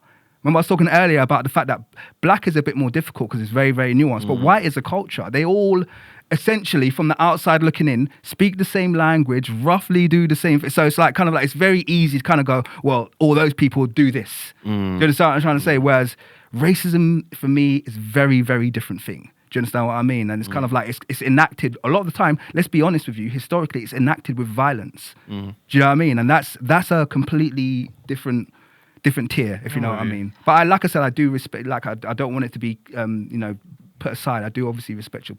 No, I appreciate that. And I think it would be dismissive to say it can't be hurtful for someone mixed race trying to come into a space and feeling like they're being pushed out. But I guess I'm not dismissing that at all. No, I guess I think it was me. It was genuinely me trying to understand like what would be the gain for us to have that as a blanket statement. Like, yeah, we can be racist. Like for me, that didn't. Until you said anything, until you explained, it had like, there was no kind of material gain for us. So that's why I was a bit like, okay, we say it and then what? That's why I was asking that question. I thought we're fighting racism. Sorry, Black Rub, I haven't thrown it over to the Discord just yet. Last thing, I thought we were fighting racism, not just one type. That's all. That's what I thought, but I was clearly incorrect. Go on, sorry, Rob. Yeah. All right, good afternoon, Mirad. How are you? Oh, he's back. Yes, he is. Oh, yeah. He did say he would come back. Okay. I mean, I had stuff to say, but I was all referring down to the about the whole curriculum and teaching back history. And you guys have moved. Oh shit! Sorry. We'll come back to that. How long before you have to go back? I've got a half an hour lunch break. Oh, half hour. Okay. Yes. Say your point. I was just gonna say is, why are we seeking for it to be taught in a country where, or in a system that hasn't benefited and does its damn best to not benefit, the people group. And if you ask them, if you think about it, we've discussed, I heard you guys talking about the honest truth around the colony and the empire. Why would they want to be honest? It doesn't serve their interest. So harping on about wanting to teach it in schools, in their systems, is counterintuitive to their goal. And I think you've spoken about it already. The better alternative, if you're trying to make a statement, is doing it like teaching and preserving the cultures, preserving the actual history within your community, and then challenging it in the system. Because I'm pretty sure it's far more effective doing it that way. And then when your child or children goes into the system and is then said, actually, the British never really got involved in slavery and they were the true winners of World War II. You go, actually, no, you weren't. This is what happened. And it might be the case of every child who's black fails history, because in their history exam, they write, this is what actually happened. And I have proof. You might have to go down that route. You might have to make some uncomfortable decisions that have ramifications. But that's clearly what has to happen if you want the change that you want. that's really what I wanted to say on that one. And then the second one is, I think you spoke about reparations in an earlier conversation. Yeah. If true reparations is to be given, it would mean to cripple this entire empire, cripple it to its core. Yeah. Wow. It's not going to happen. At the very least, this is not going to happen without a fight. In the same manner that they crippled Africa, that is what has to happen to get back reparations. You cannot do it any other way. Yeah. It's unfortunate that I have to say all of this, but we've gone too far to see. We've tried kumbaya, we've tried peacemaking, we've tried all of that stuff. For every 10 steps that they make, they give you 1 or 2 steps just to say to you, oh, you know what? We recognize what you're doing. We'll make you prime minister. We'll make you president of the world. We'll get you to be Lambeth mayor. We'll get you to, these small accolades. To say that, we're giving you back. We're giving you back small. Or worse, we're making leaps and bounds. If you're talking about serious reparations, there is only one way to do it. And unfortunately, it's going to result in the same tragedies that it resulted the first time around. There is no other way. The other way is just mixing to the point where you destroy the entire sort of pureness of whatever it is that they refer to themselves. The other way, I'll just say to throw another option, is the empowerment of African states, and I do just want to throw that out there as a possibility, because I think a lot of people's minds it's an impossibility, but actually, this world is far more transient than it was historically, and a nation can very, very quickly become a playmaker in the current world with control of its resources. What do you mean by the empowerment of African states? As in what we're seeing in the Sahel region. Get your hands off of them. Is that what you mean? Yeah, as in in the AES region, if they can quickly translate that kind of like independence that they've gained into the ability to militarily defend themselves, then it's let's play ball. Because they have the mineral resource to essentially be able to do whatever they want. You know what I mean? So all they have to really be is in the position to be able to defend themselves against Western belligerence, which has always been the biggest hurdle. You know what I mean? And you still you categorize that as reparations. Oh no! This is. I thought I was. This is leverage toward So this is a solution towards us being able to get it. Yeah. Okay. So what I'll say is, once again, we have to have that leverage. Yeah. Otherwise, it's going to be very difficult. Because we're relying on their goodwill, and historically we have no precedence for it. Can I just say something quickly? Sorry, Brent. Yeah. Obviously, every now and again, I send shots at Murad, innit? But I think what he said was one of his, if not his best comment so far. So big up you, Murad, by the way. And I want to ask you a question. When you said that thing about the only way to get it is by crippling the system sort of thing, do you mean it really in the sense of we have to factor in inflation? So, for example, if I stole £10,000 from Andrew and then I was asked to give it back in 20 years' time, I can't give him 20,000. I can't give him the same £10,000, right?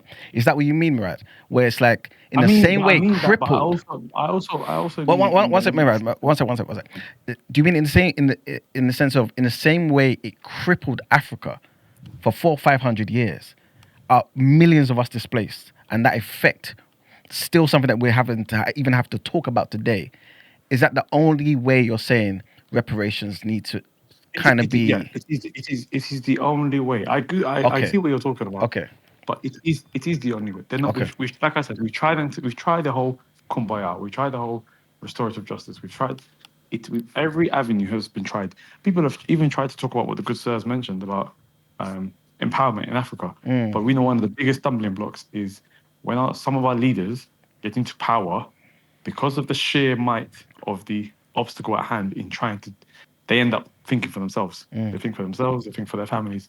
That's why military coups always happen, because once one of them starts to step out and be a martyr for their people, a coup happens. You get a new leader in. We know who's all behind this. So that's why I say, in the literal sense, there is no other way. 4 to 5 centuries of crippling of an entire continent and resources and its people and its identity. The only way the sole way to be able to get on some sort of parity is to do the same. But unfortunately, this state will not allow it. They will not allow it through education. They will not allow it through employment. They will not allow. They won't even allow it through the NHS. We've seen it. We've spoken about this a couple of days ago. That is why, for me, it is null and void talking about teaching this history in the system, because and I remember there was a quote in the curriculum, or there's a quote in one of the guidelines that they when they update it every few years. It was very interesting, and I'll try to paraphrase what it said. It was talking about teaching of the British Empire, whatever, and then it spoke about how teachers need to make sure that they are not imparting knowledge that will the word beginning with D. This I can't remember what it's called, but essentially, do not teach or say anything that will negatively paint a negative picture of the British Empire. And it came that edit or that update came shortly during around BLM, the BLM era, because obviously they're removing the statues and everything else. And that small thing just goes to show you just how much they are willing to prevent any form of reparations, if it's through honest conversations, if it's through donations or money being put. They will go to whatever lengths, and they won't do it. They can't do it physically. They can't do it maliciously through like war or how they used to. What they'll do is through small indoctrination. They'll say, listen, educators, if you go as far as to say even or teach like the children about this the honest truth about what really went down, we're gonna handcuff you financially or prevent you from working. They're good at it. They're very good at it.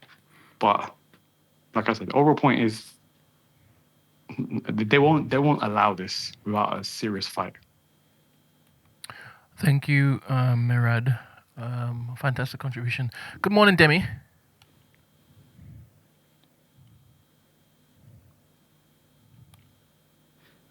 Looking for that mute button. Demi, where you at, man? Whilst Demi's getting ready. Yeah. Oh, sorry, can I do a good shout out to Chinks, please? You guys are treating him wrong, man. Big up, bro, man. Appreciate you, man. Always, South London's finest, man. You still waiting for Demi? Yeah, still waiting for Demi. But never mind. Yeah, what I was going to say is, I think that was a really good contribution from Mirad, because I think it really does depend on the type of person you are, maybe, and how you see things. Because remember the other day we were talking about that guy who was mistakenly imprisoned, and they gave him like 18 million. Yep. Was it? He asked what's the value of your... Yeah, you know what I'm saying? Like, gave him 18 million for like 30 years that he served in prison. Obviously, his mum passed away during that time. Certain things had happened, right? And it's like, cool.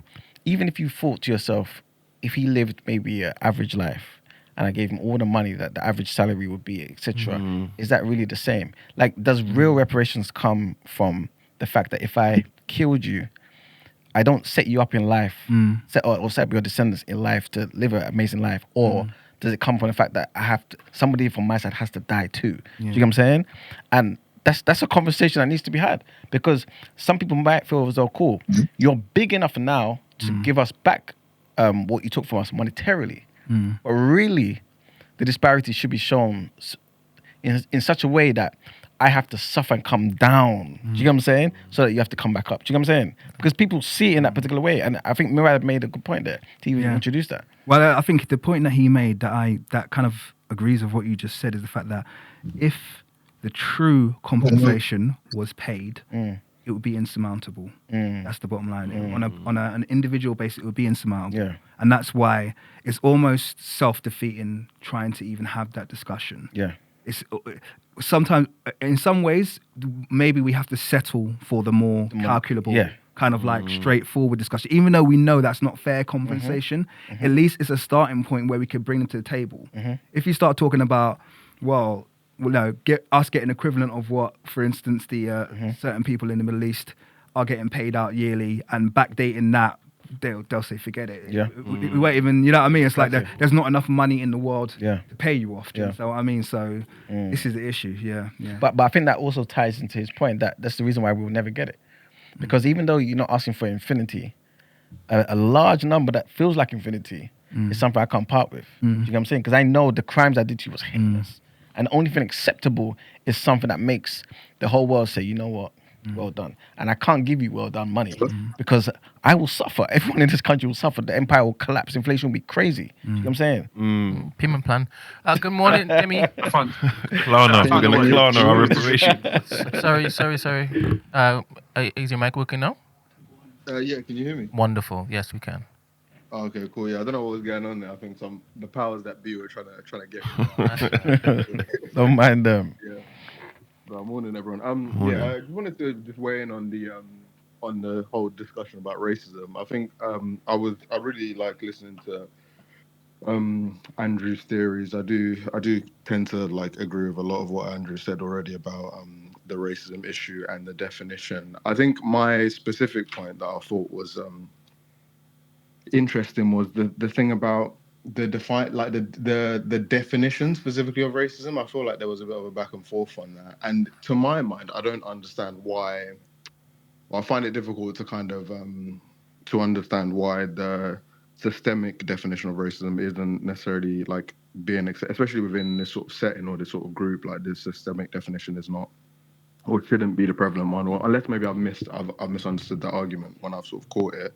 But I find it difficult to understand why that definition shouldn't be the kind of most relevant or pertinent definition. And then also, I just think about because obviously there's something about one defining a word and just looking at Oxford Dictionary and like reading it. And there's like everyone's been talking about etymology and history of words and like kind of the root of words. Like obviously, you think about race as a concept, like where did race as a concept even begin? Like the first time we saw like the beginning of race as a concept is through history when they like essentially created it to, I guess, justify the beginning of slavery and like categorizing people into who can and can't be a slave. So when we think about that as like origination of a concept, then you move through like the sort of 19th century, the world wars. You think about again using race as like a way for the powerful to separate themselves from the like non-desirable.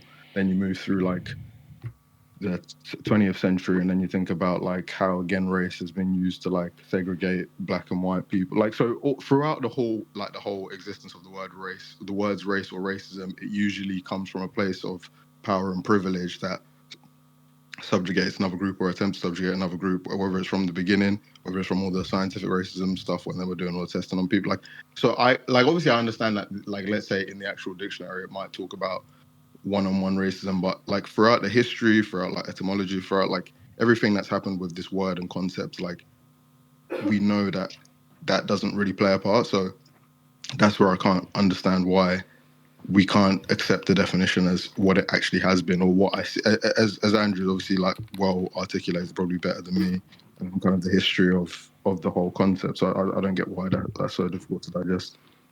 I think like you make a good point, but I think this is why also our good brother Chinks here may have a bit of an issue, because when you look at it sometimes, yeah, from a particular lens, what you are describing between two individuals or whatever is also racism. When you look at the strict definition, or rather, when you simplify it and look at certain things, you know what I'm saying? But I understand what you're saying, because I also subscribe to school of thought.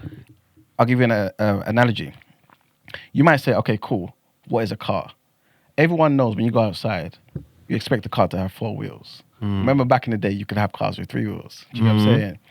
And you'll be Shout right. out Mr. Bean. Thank you. There you go. You know what I'm saying? You'll be right in saying, yo, let's talk about my 3-wheeled car. It exists. It's a car. I put petrol in it.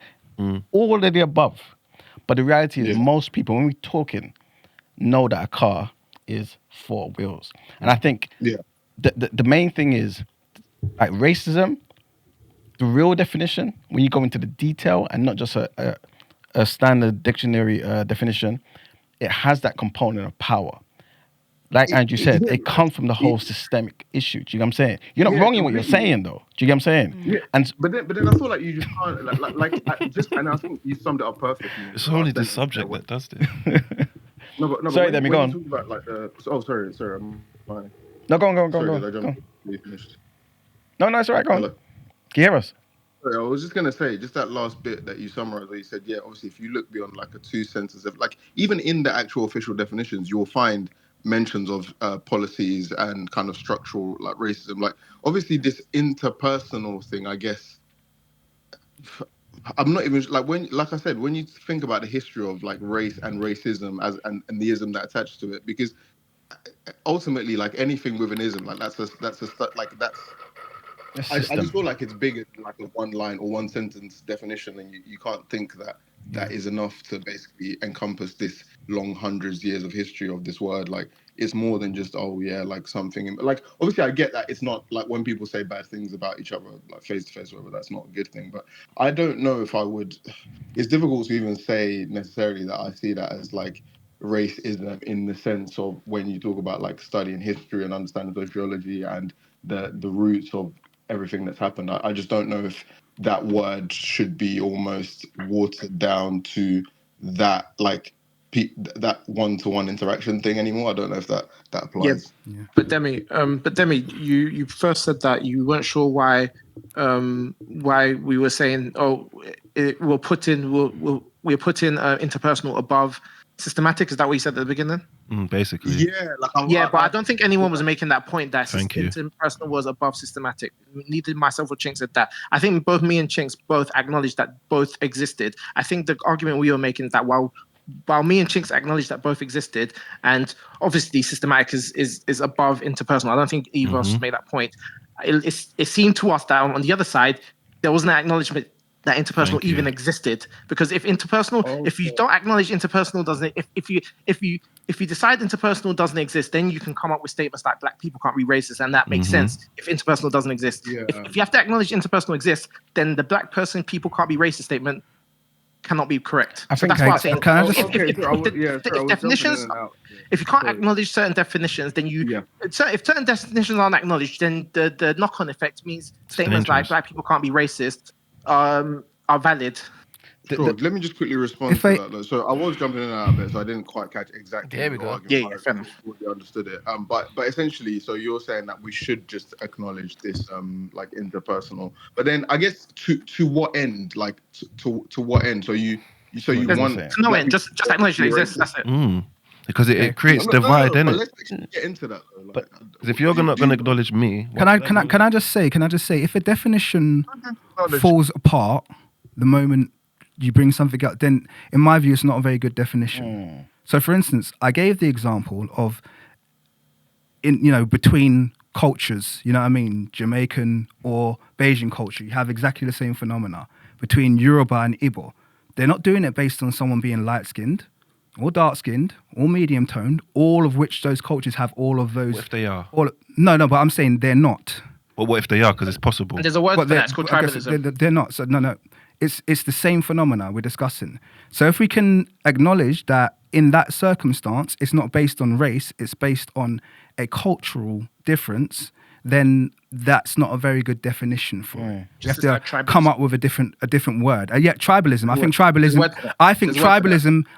tribalism is a good word for it. This is my point. I think what we're talking about here is tribalism. We're not talking about racism. No, you just described something that already exists that has a name for it. No, but we're not talking about racism though, are we? No, but do you get his point though? Because you're making it into a very specific case where it's not about race. But if you take that exact theory and take it outside of those two races that are the same race and apply it there, it does exist. Okay, so let me give an example, yeah? Because I've got. Does that make sense though? What I said? No. Everything you said makes sense. Because I'm trying to frame this so it makes more sense, Mike. Because I still haven't heard a good example. Like for instance, they said that people saying that white people smell like whatever, yeah. And I've explained that's something that's seen in the white culture. Okay, it's not based on viewing the race as inferior. Okay, it's seen in the white culture, rightly or wrongly. It's a stereotype. Just like I said, we can have stereotypes, but it's a stereotype that's been viewed in that culture, and those stereotypes that are placed upon other cultures have always existed, likely always. White people have them between each other. Okay, they might have stereotypes about the Polish culture. Okay, if we define all of these different stereotypes that people have about other cultures as racism, that's not very effective because there are plenty of examples where they're of the same race. This is my point. Yeah, there are too many examples of where it exists between people who are in the same race. It's acknowledged that whites and Poles are part of the white race. Races, in the context of racism, have definitions. And so if this falls apart, like I said, this falls apart when you start looking at races within the same groups that are within the same race, then it's probably more helpful to have a different definition as to what the phenomenon is. You gave an example of something that doesn't actually define race. You gave it exactly the example you. Okay, so give your definition. Give your definition. What about black Hebrew Israelites that think white people are the devil? And would you consider that racism? No, I wouldn't. Is that not absurd? But you know what the thing is, like, just to kind of go back to my analogy, again, I don't. It's exactly the same as what it's like. That's like a form of like Zionism. Do you understand what I'm trying to say? It's like that's religious. That's to be honest with you, that's like what you do, Black Rob. It's just like an extreme form of Christianity. It's taking another group. It is absolutely. It's another form when people will typecast Muslims as being X, Y, and Z when they're of a certain faith, or they typecast this faith as being X, Y, Z based on being a certain thing. So no, I don't, because once again, like it's been argued quite clearly, racism is saying purely you look like this, and therefore we're going to make sure that you don't have access to this, and this. That's what that means. Black Hebrew Israelites believe white people that are going to help because of their whiteness. And they see them as beneath them, but you do not see that as racism. Do you know why?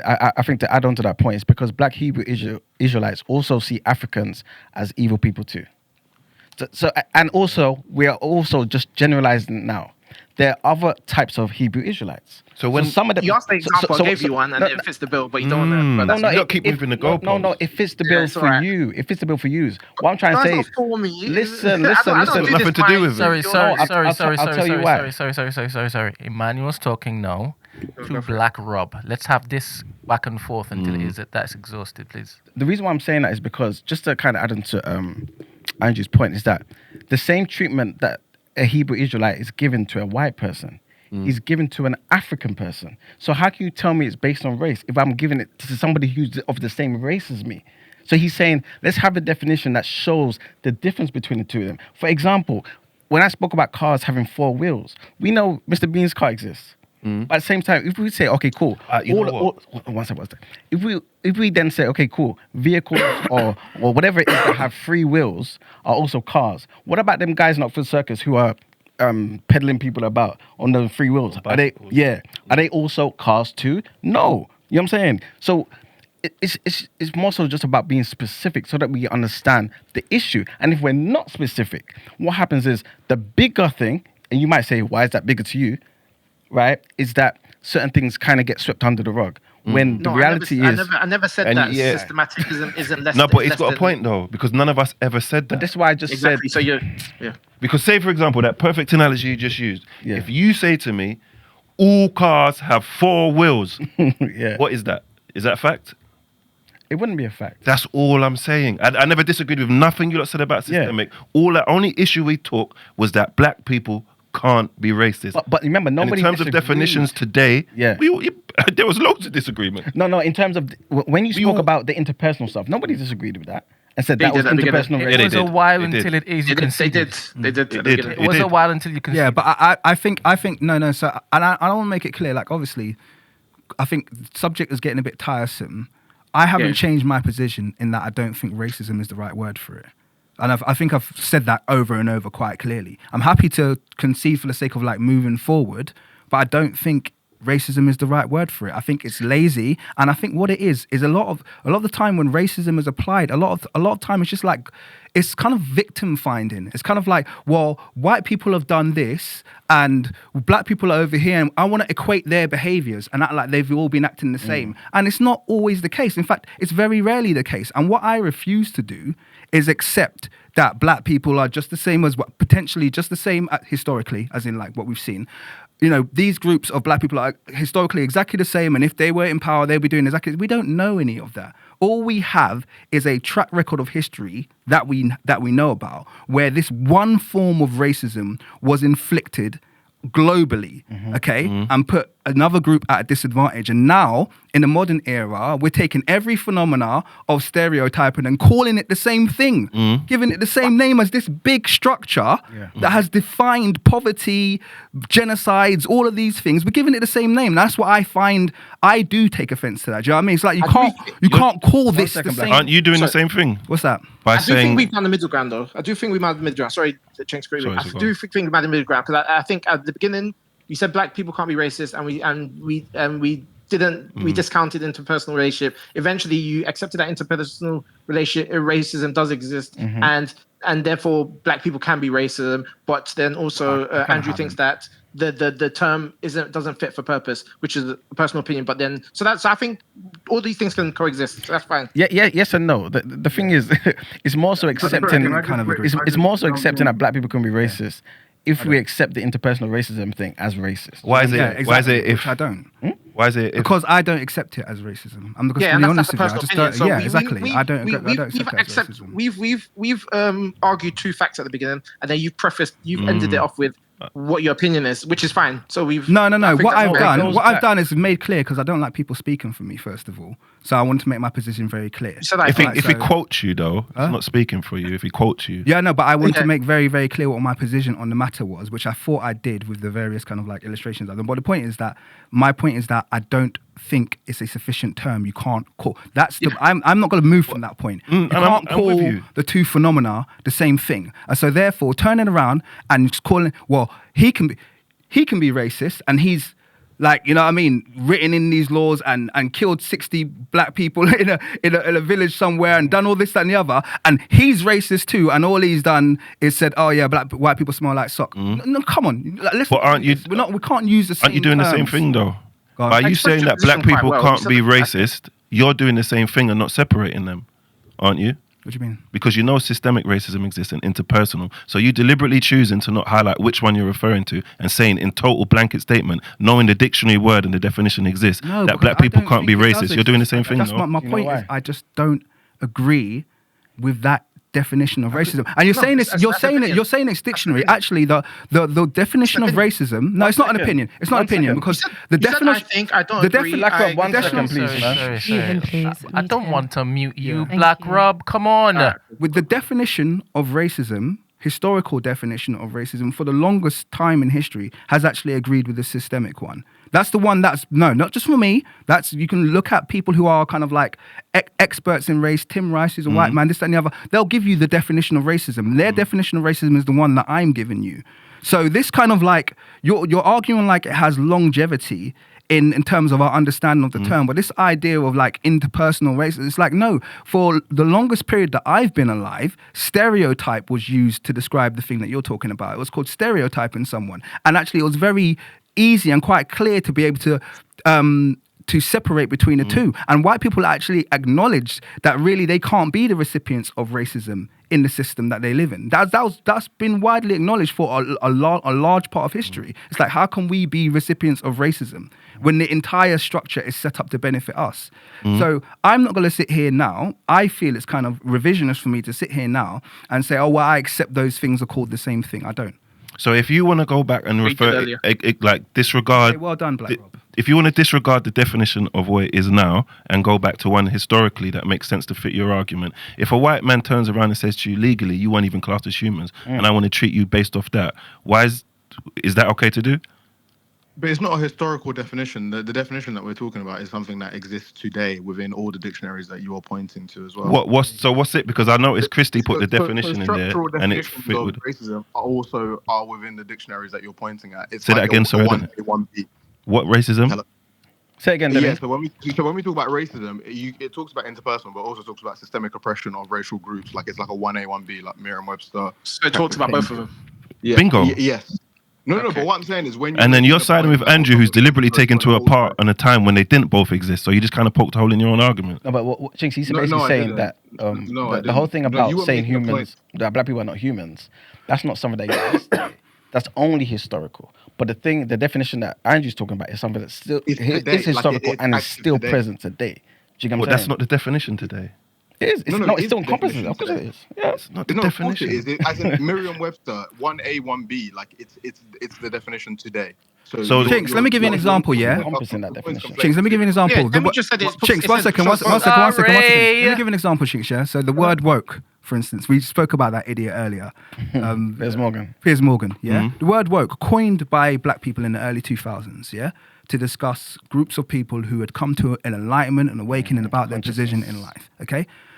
The word woke now has been co-opted by the far right as something negative to basically mean anything that's, you know, seen as overly progressive, cancel culture, black, gay, etc., etc., etc. All of that has been classified as woke. Okay, what's the correct definition? What's in the dictionary? Okay, so is that your correct definition? Whatever's in the dictionary. Okay, cool. I take words literally. So what is likely you'll find in the dictionaries, you'll probably find 3 definitions. Okay, you're probably gonna find past tense awake. You're probably gonna find black people's awakening definition, and you're probably gonna find the new definition of it being a negative thing. Yeah, about you know that they've coined in the far right. My point is, it's within my it's my decision to decide which definition I accept. I don't accept the far right definition of woke, so I still use the word in its original sense. Do you understand what I'm trying to say? I'm like, well, I don't care what you guys say because you're always co-opting our terms and screwing them up and then feeding them back out to the world and ruining them. So I don't care what your definition is. I know what the definition is when I use the word. That's a personal choice that I've made. Yeah. I'm okay with the fact that you want to accept both definitions, but that's not what I'm doing. It's the same thing with this conversation. I know what racism means, yeah? It might mean something different now, where people say, oh, anytime in the gay, okay, cool, that's good for you. But I don't have to accept that definition. You understand what I'm trying to say? And that's what it is. It's kind of like, and that's not saying I don't accept the reality of what you're saying, and the fact that you're mixed race and you no, it doesn't.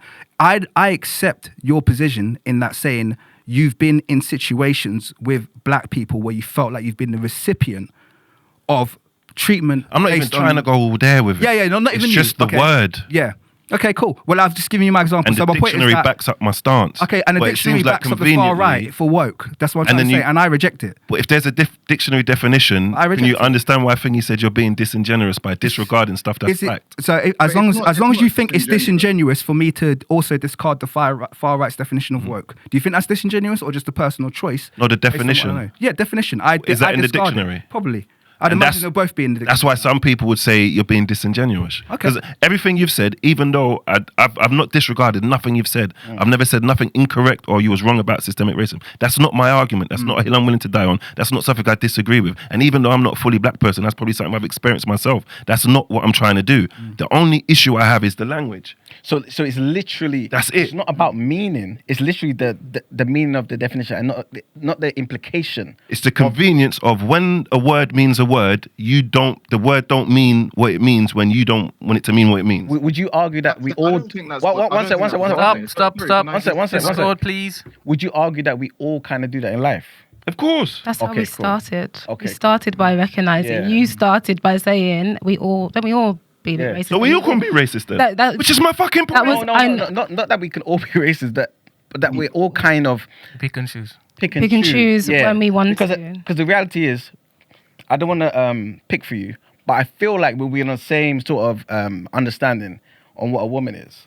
Right? Do you know what I'm saying? But definition-wise, we know next year it's going to include particular groups that both of us will look at and be like, okay. I'll be petty now and go, there's sex and there's gender. There's only 2 sexes and there's how many other nonsense genders. So if I want to make my point, I'm going to be specific and accurate and say there's only 2 sexes. I'm not going to disregard the facts of gender, which you lot seem to be doing. But this is why Andrew's being specific and saying... He's not. I don't think we're arguing about words, really. Can I just actually point in the fact that there's actually 7 different sexes? But I don't being consistent by doing that. I'm just saying that's based genetically. They found 7. Now, obviously, I'm just being honest. If we're gonna, I'm just saying. You know. I don't think we're actually arguing about words. Like on the surface, yeah, but I don't think we're arguing about words. You lot might not be. I am. I'm specifically being accurate in what I'm arguing. I don't understand why it's so difficult for you lot to comprehend my point. So no, I'm just wondering. Run it. It's because again, I think we're talking about like validating experiences using something. Rob, can you let the speaker finish her thought? God damn it! Sorry. So, this is why I was asking you why, if we adopt the label or we accept your statement as a collective, because I think we've all had different views in the room. When you first asked me, I said, well, yeah, right. But there was something that was like really important for you to acknowledge, that if we do this, it means this. It means that now we can be accepted, right? So there's something about an experience. And then on your end, it's like, well, if we do that, that means the experience of systemic racism becomes lessened. So you're doing English and I'm doing maths. English is underlying and feeling all that stuff. I'm being That's very my job. specific. I'm That's just my saying job. 2 plus 2 is 4. Maths is definitive. Black people can be racist. I'm doing maths. I'm not doing all that English stuff because it gets all mucky and water. You know what I mean? So if we go back in time 30 years and then the definition of racism... I don't think I want to do that. Well, I'm saying, if we go back Same way you don't think you want to acknowledge what I'm going to do, I'm going to do you. I don't think I even want to go back 30 years. I want to use the definition of what they mean today. Okay, so, but what I'm saying, that has limitations anyway. Stop. Yeah, go on. So you only want to use the definition of what it is today. You might have said in 20 years' time, that definition might change. You will still argue that point? Yeah. That's why I said it's not the implication. It's you're literally just saying the word. At the moment, today. And maybe in the future, when the definition of the word means, we can have that conversation. But right now, sitting in this room today, you telling me that black people can't be racist. I'm never going to align with that. So if tomorrow it doesn't fall within the category that you're arguing today, you change your opinion? Of course. God damn it. We've wasted time. Yeah, we have. We've wasted time. Thank you very much. We have wasted time. That's quite void of like any critical thinking, though. And it was very void when you deliberately sidestepped my definition of what I was saying. And now I'm giving you back the same. Now I'm giving you back the same energy. It's an issue. Jack Crab, you're a monkey. You're a fool. You are a fool. This is where he taps out. Like, I've genuinely respected everything that you've said. Me disagreeing. Me disagreeing is nothing to do with me not respecting your perspective. I think. How did we even get here? You know what I was trying to say? Feels disrespected. Okay, cool. As long as that's the case. But I was gonna say, look, I'm very dark skinned. Okay, very dark skinned, very secure in that. By the way, I love my chocolate skin, whatever. But growing up, I used to get called all types of names. Yeah. My mum used to tell me I was too dark. I used to go to certain things, you know what I mean? Look at you, you're so blicky, blah, blah, blah, blah. I've had all of those thrown at me by the black community, other black people, So I want to make it clear, first of all, this idea that black people can only be derogatory to outside groups, that's a load of nonsense. We've all experienced kind of a bit of colorism growing up, I'm sure, I definitely received that, growing up, a lot. I've had girls tell me, I'm a bit too dark for me, all of that. Is there a difference if a white girl says it and a black girl says it? See? I won't really chat on white girls. No, but just because it's convenient, your side of your argument always leans back to black on black crime. No, because I'm going to ask you the question. Do you think I was experiencing racism? With what? With what I've just explained to you. What? Who's black doing people. it to you? Yeah, black people. Just black people. Solely. Was I experiencing racism? We've already established that black people can't be racist to black people. No, I'm asking you. Do you think what I experienced was racism in those circumstances? I don't even know if it's possible for black people to be racist to black people. I'd have to revert to dictionary. I'm not playing. So a black person. It's already won. I don't know where y'all have to go, but I need to do stuff, right? Thank you very much, Black Rob. Thank you very much, Chris. Thank you, Goddard. Thank you, Demi. Thank you, Murad. Who else was there? Thank you, Ed. Yes, Ed. Yeah. All those contributors. Thank you very much. Just remember, next week, we're going to be launching our online store.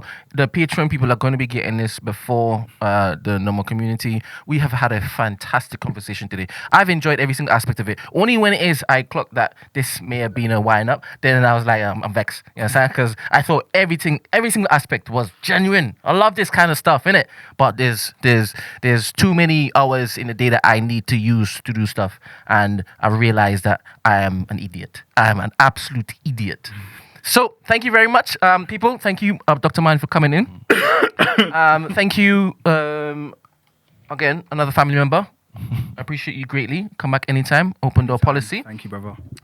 Obviously, what's going to happen is that as soon as we lock off, this conversations is going to continue. But I can actually get on with stuff that obviously they're not going to be doing. Anyway, thank you.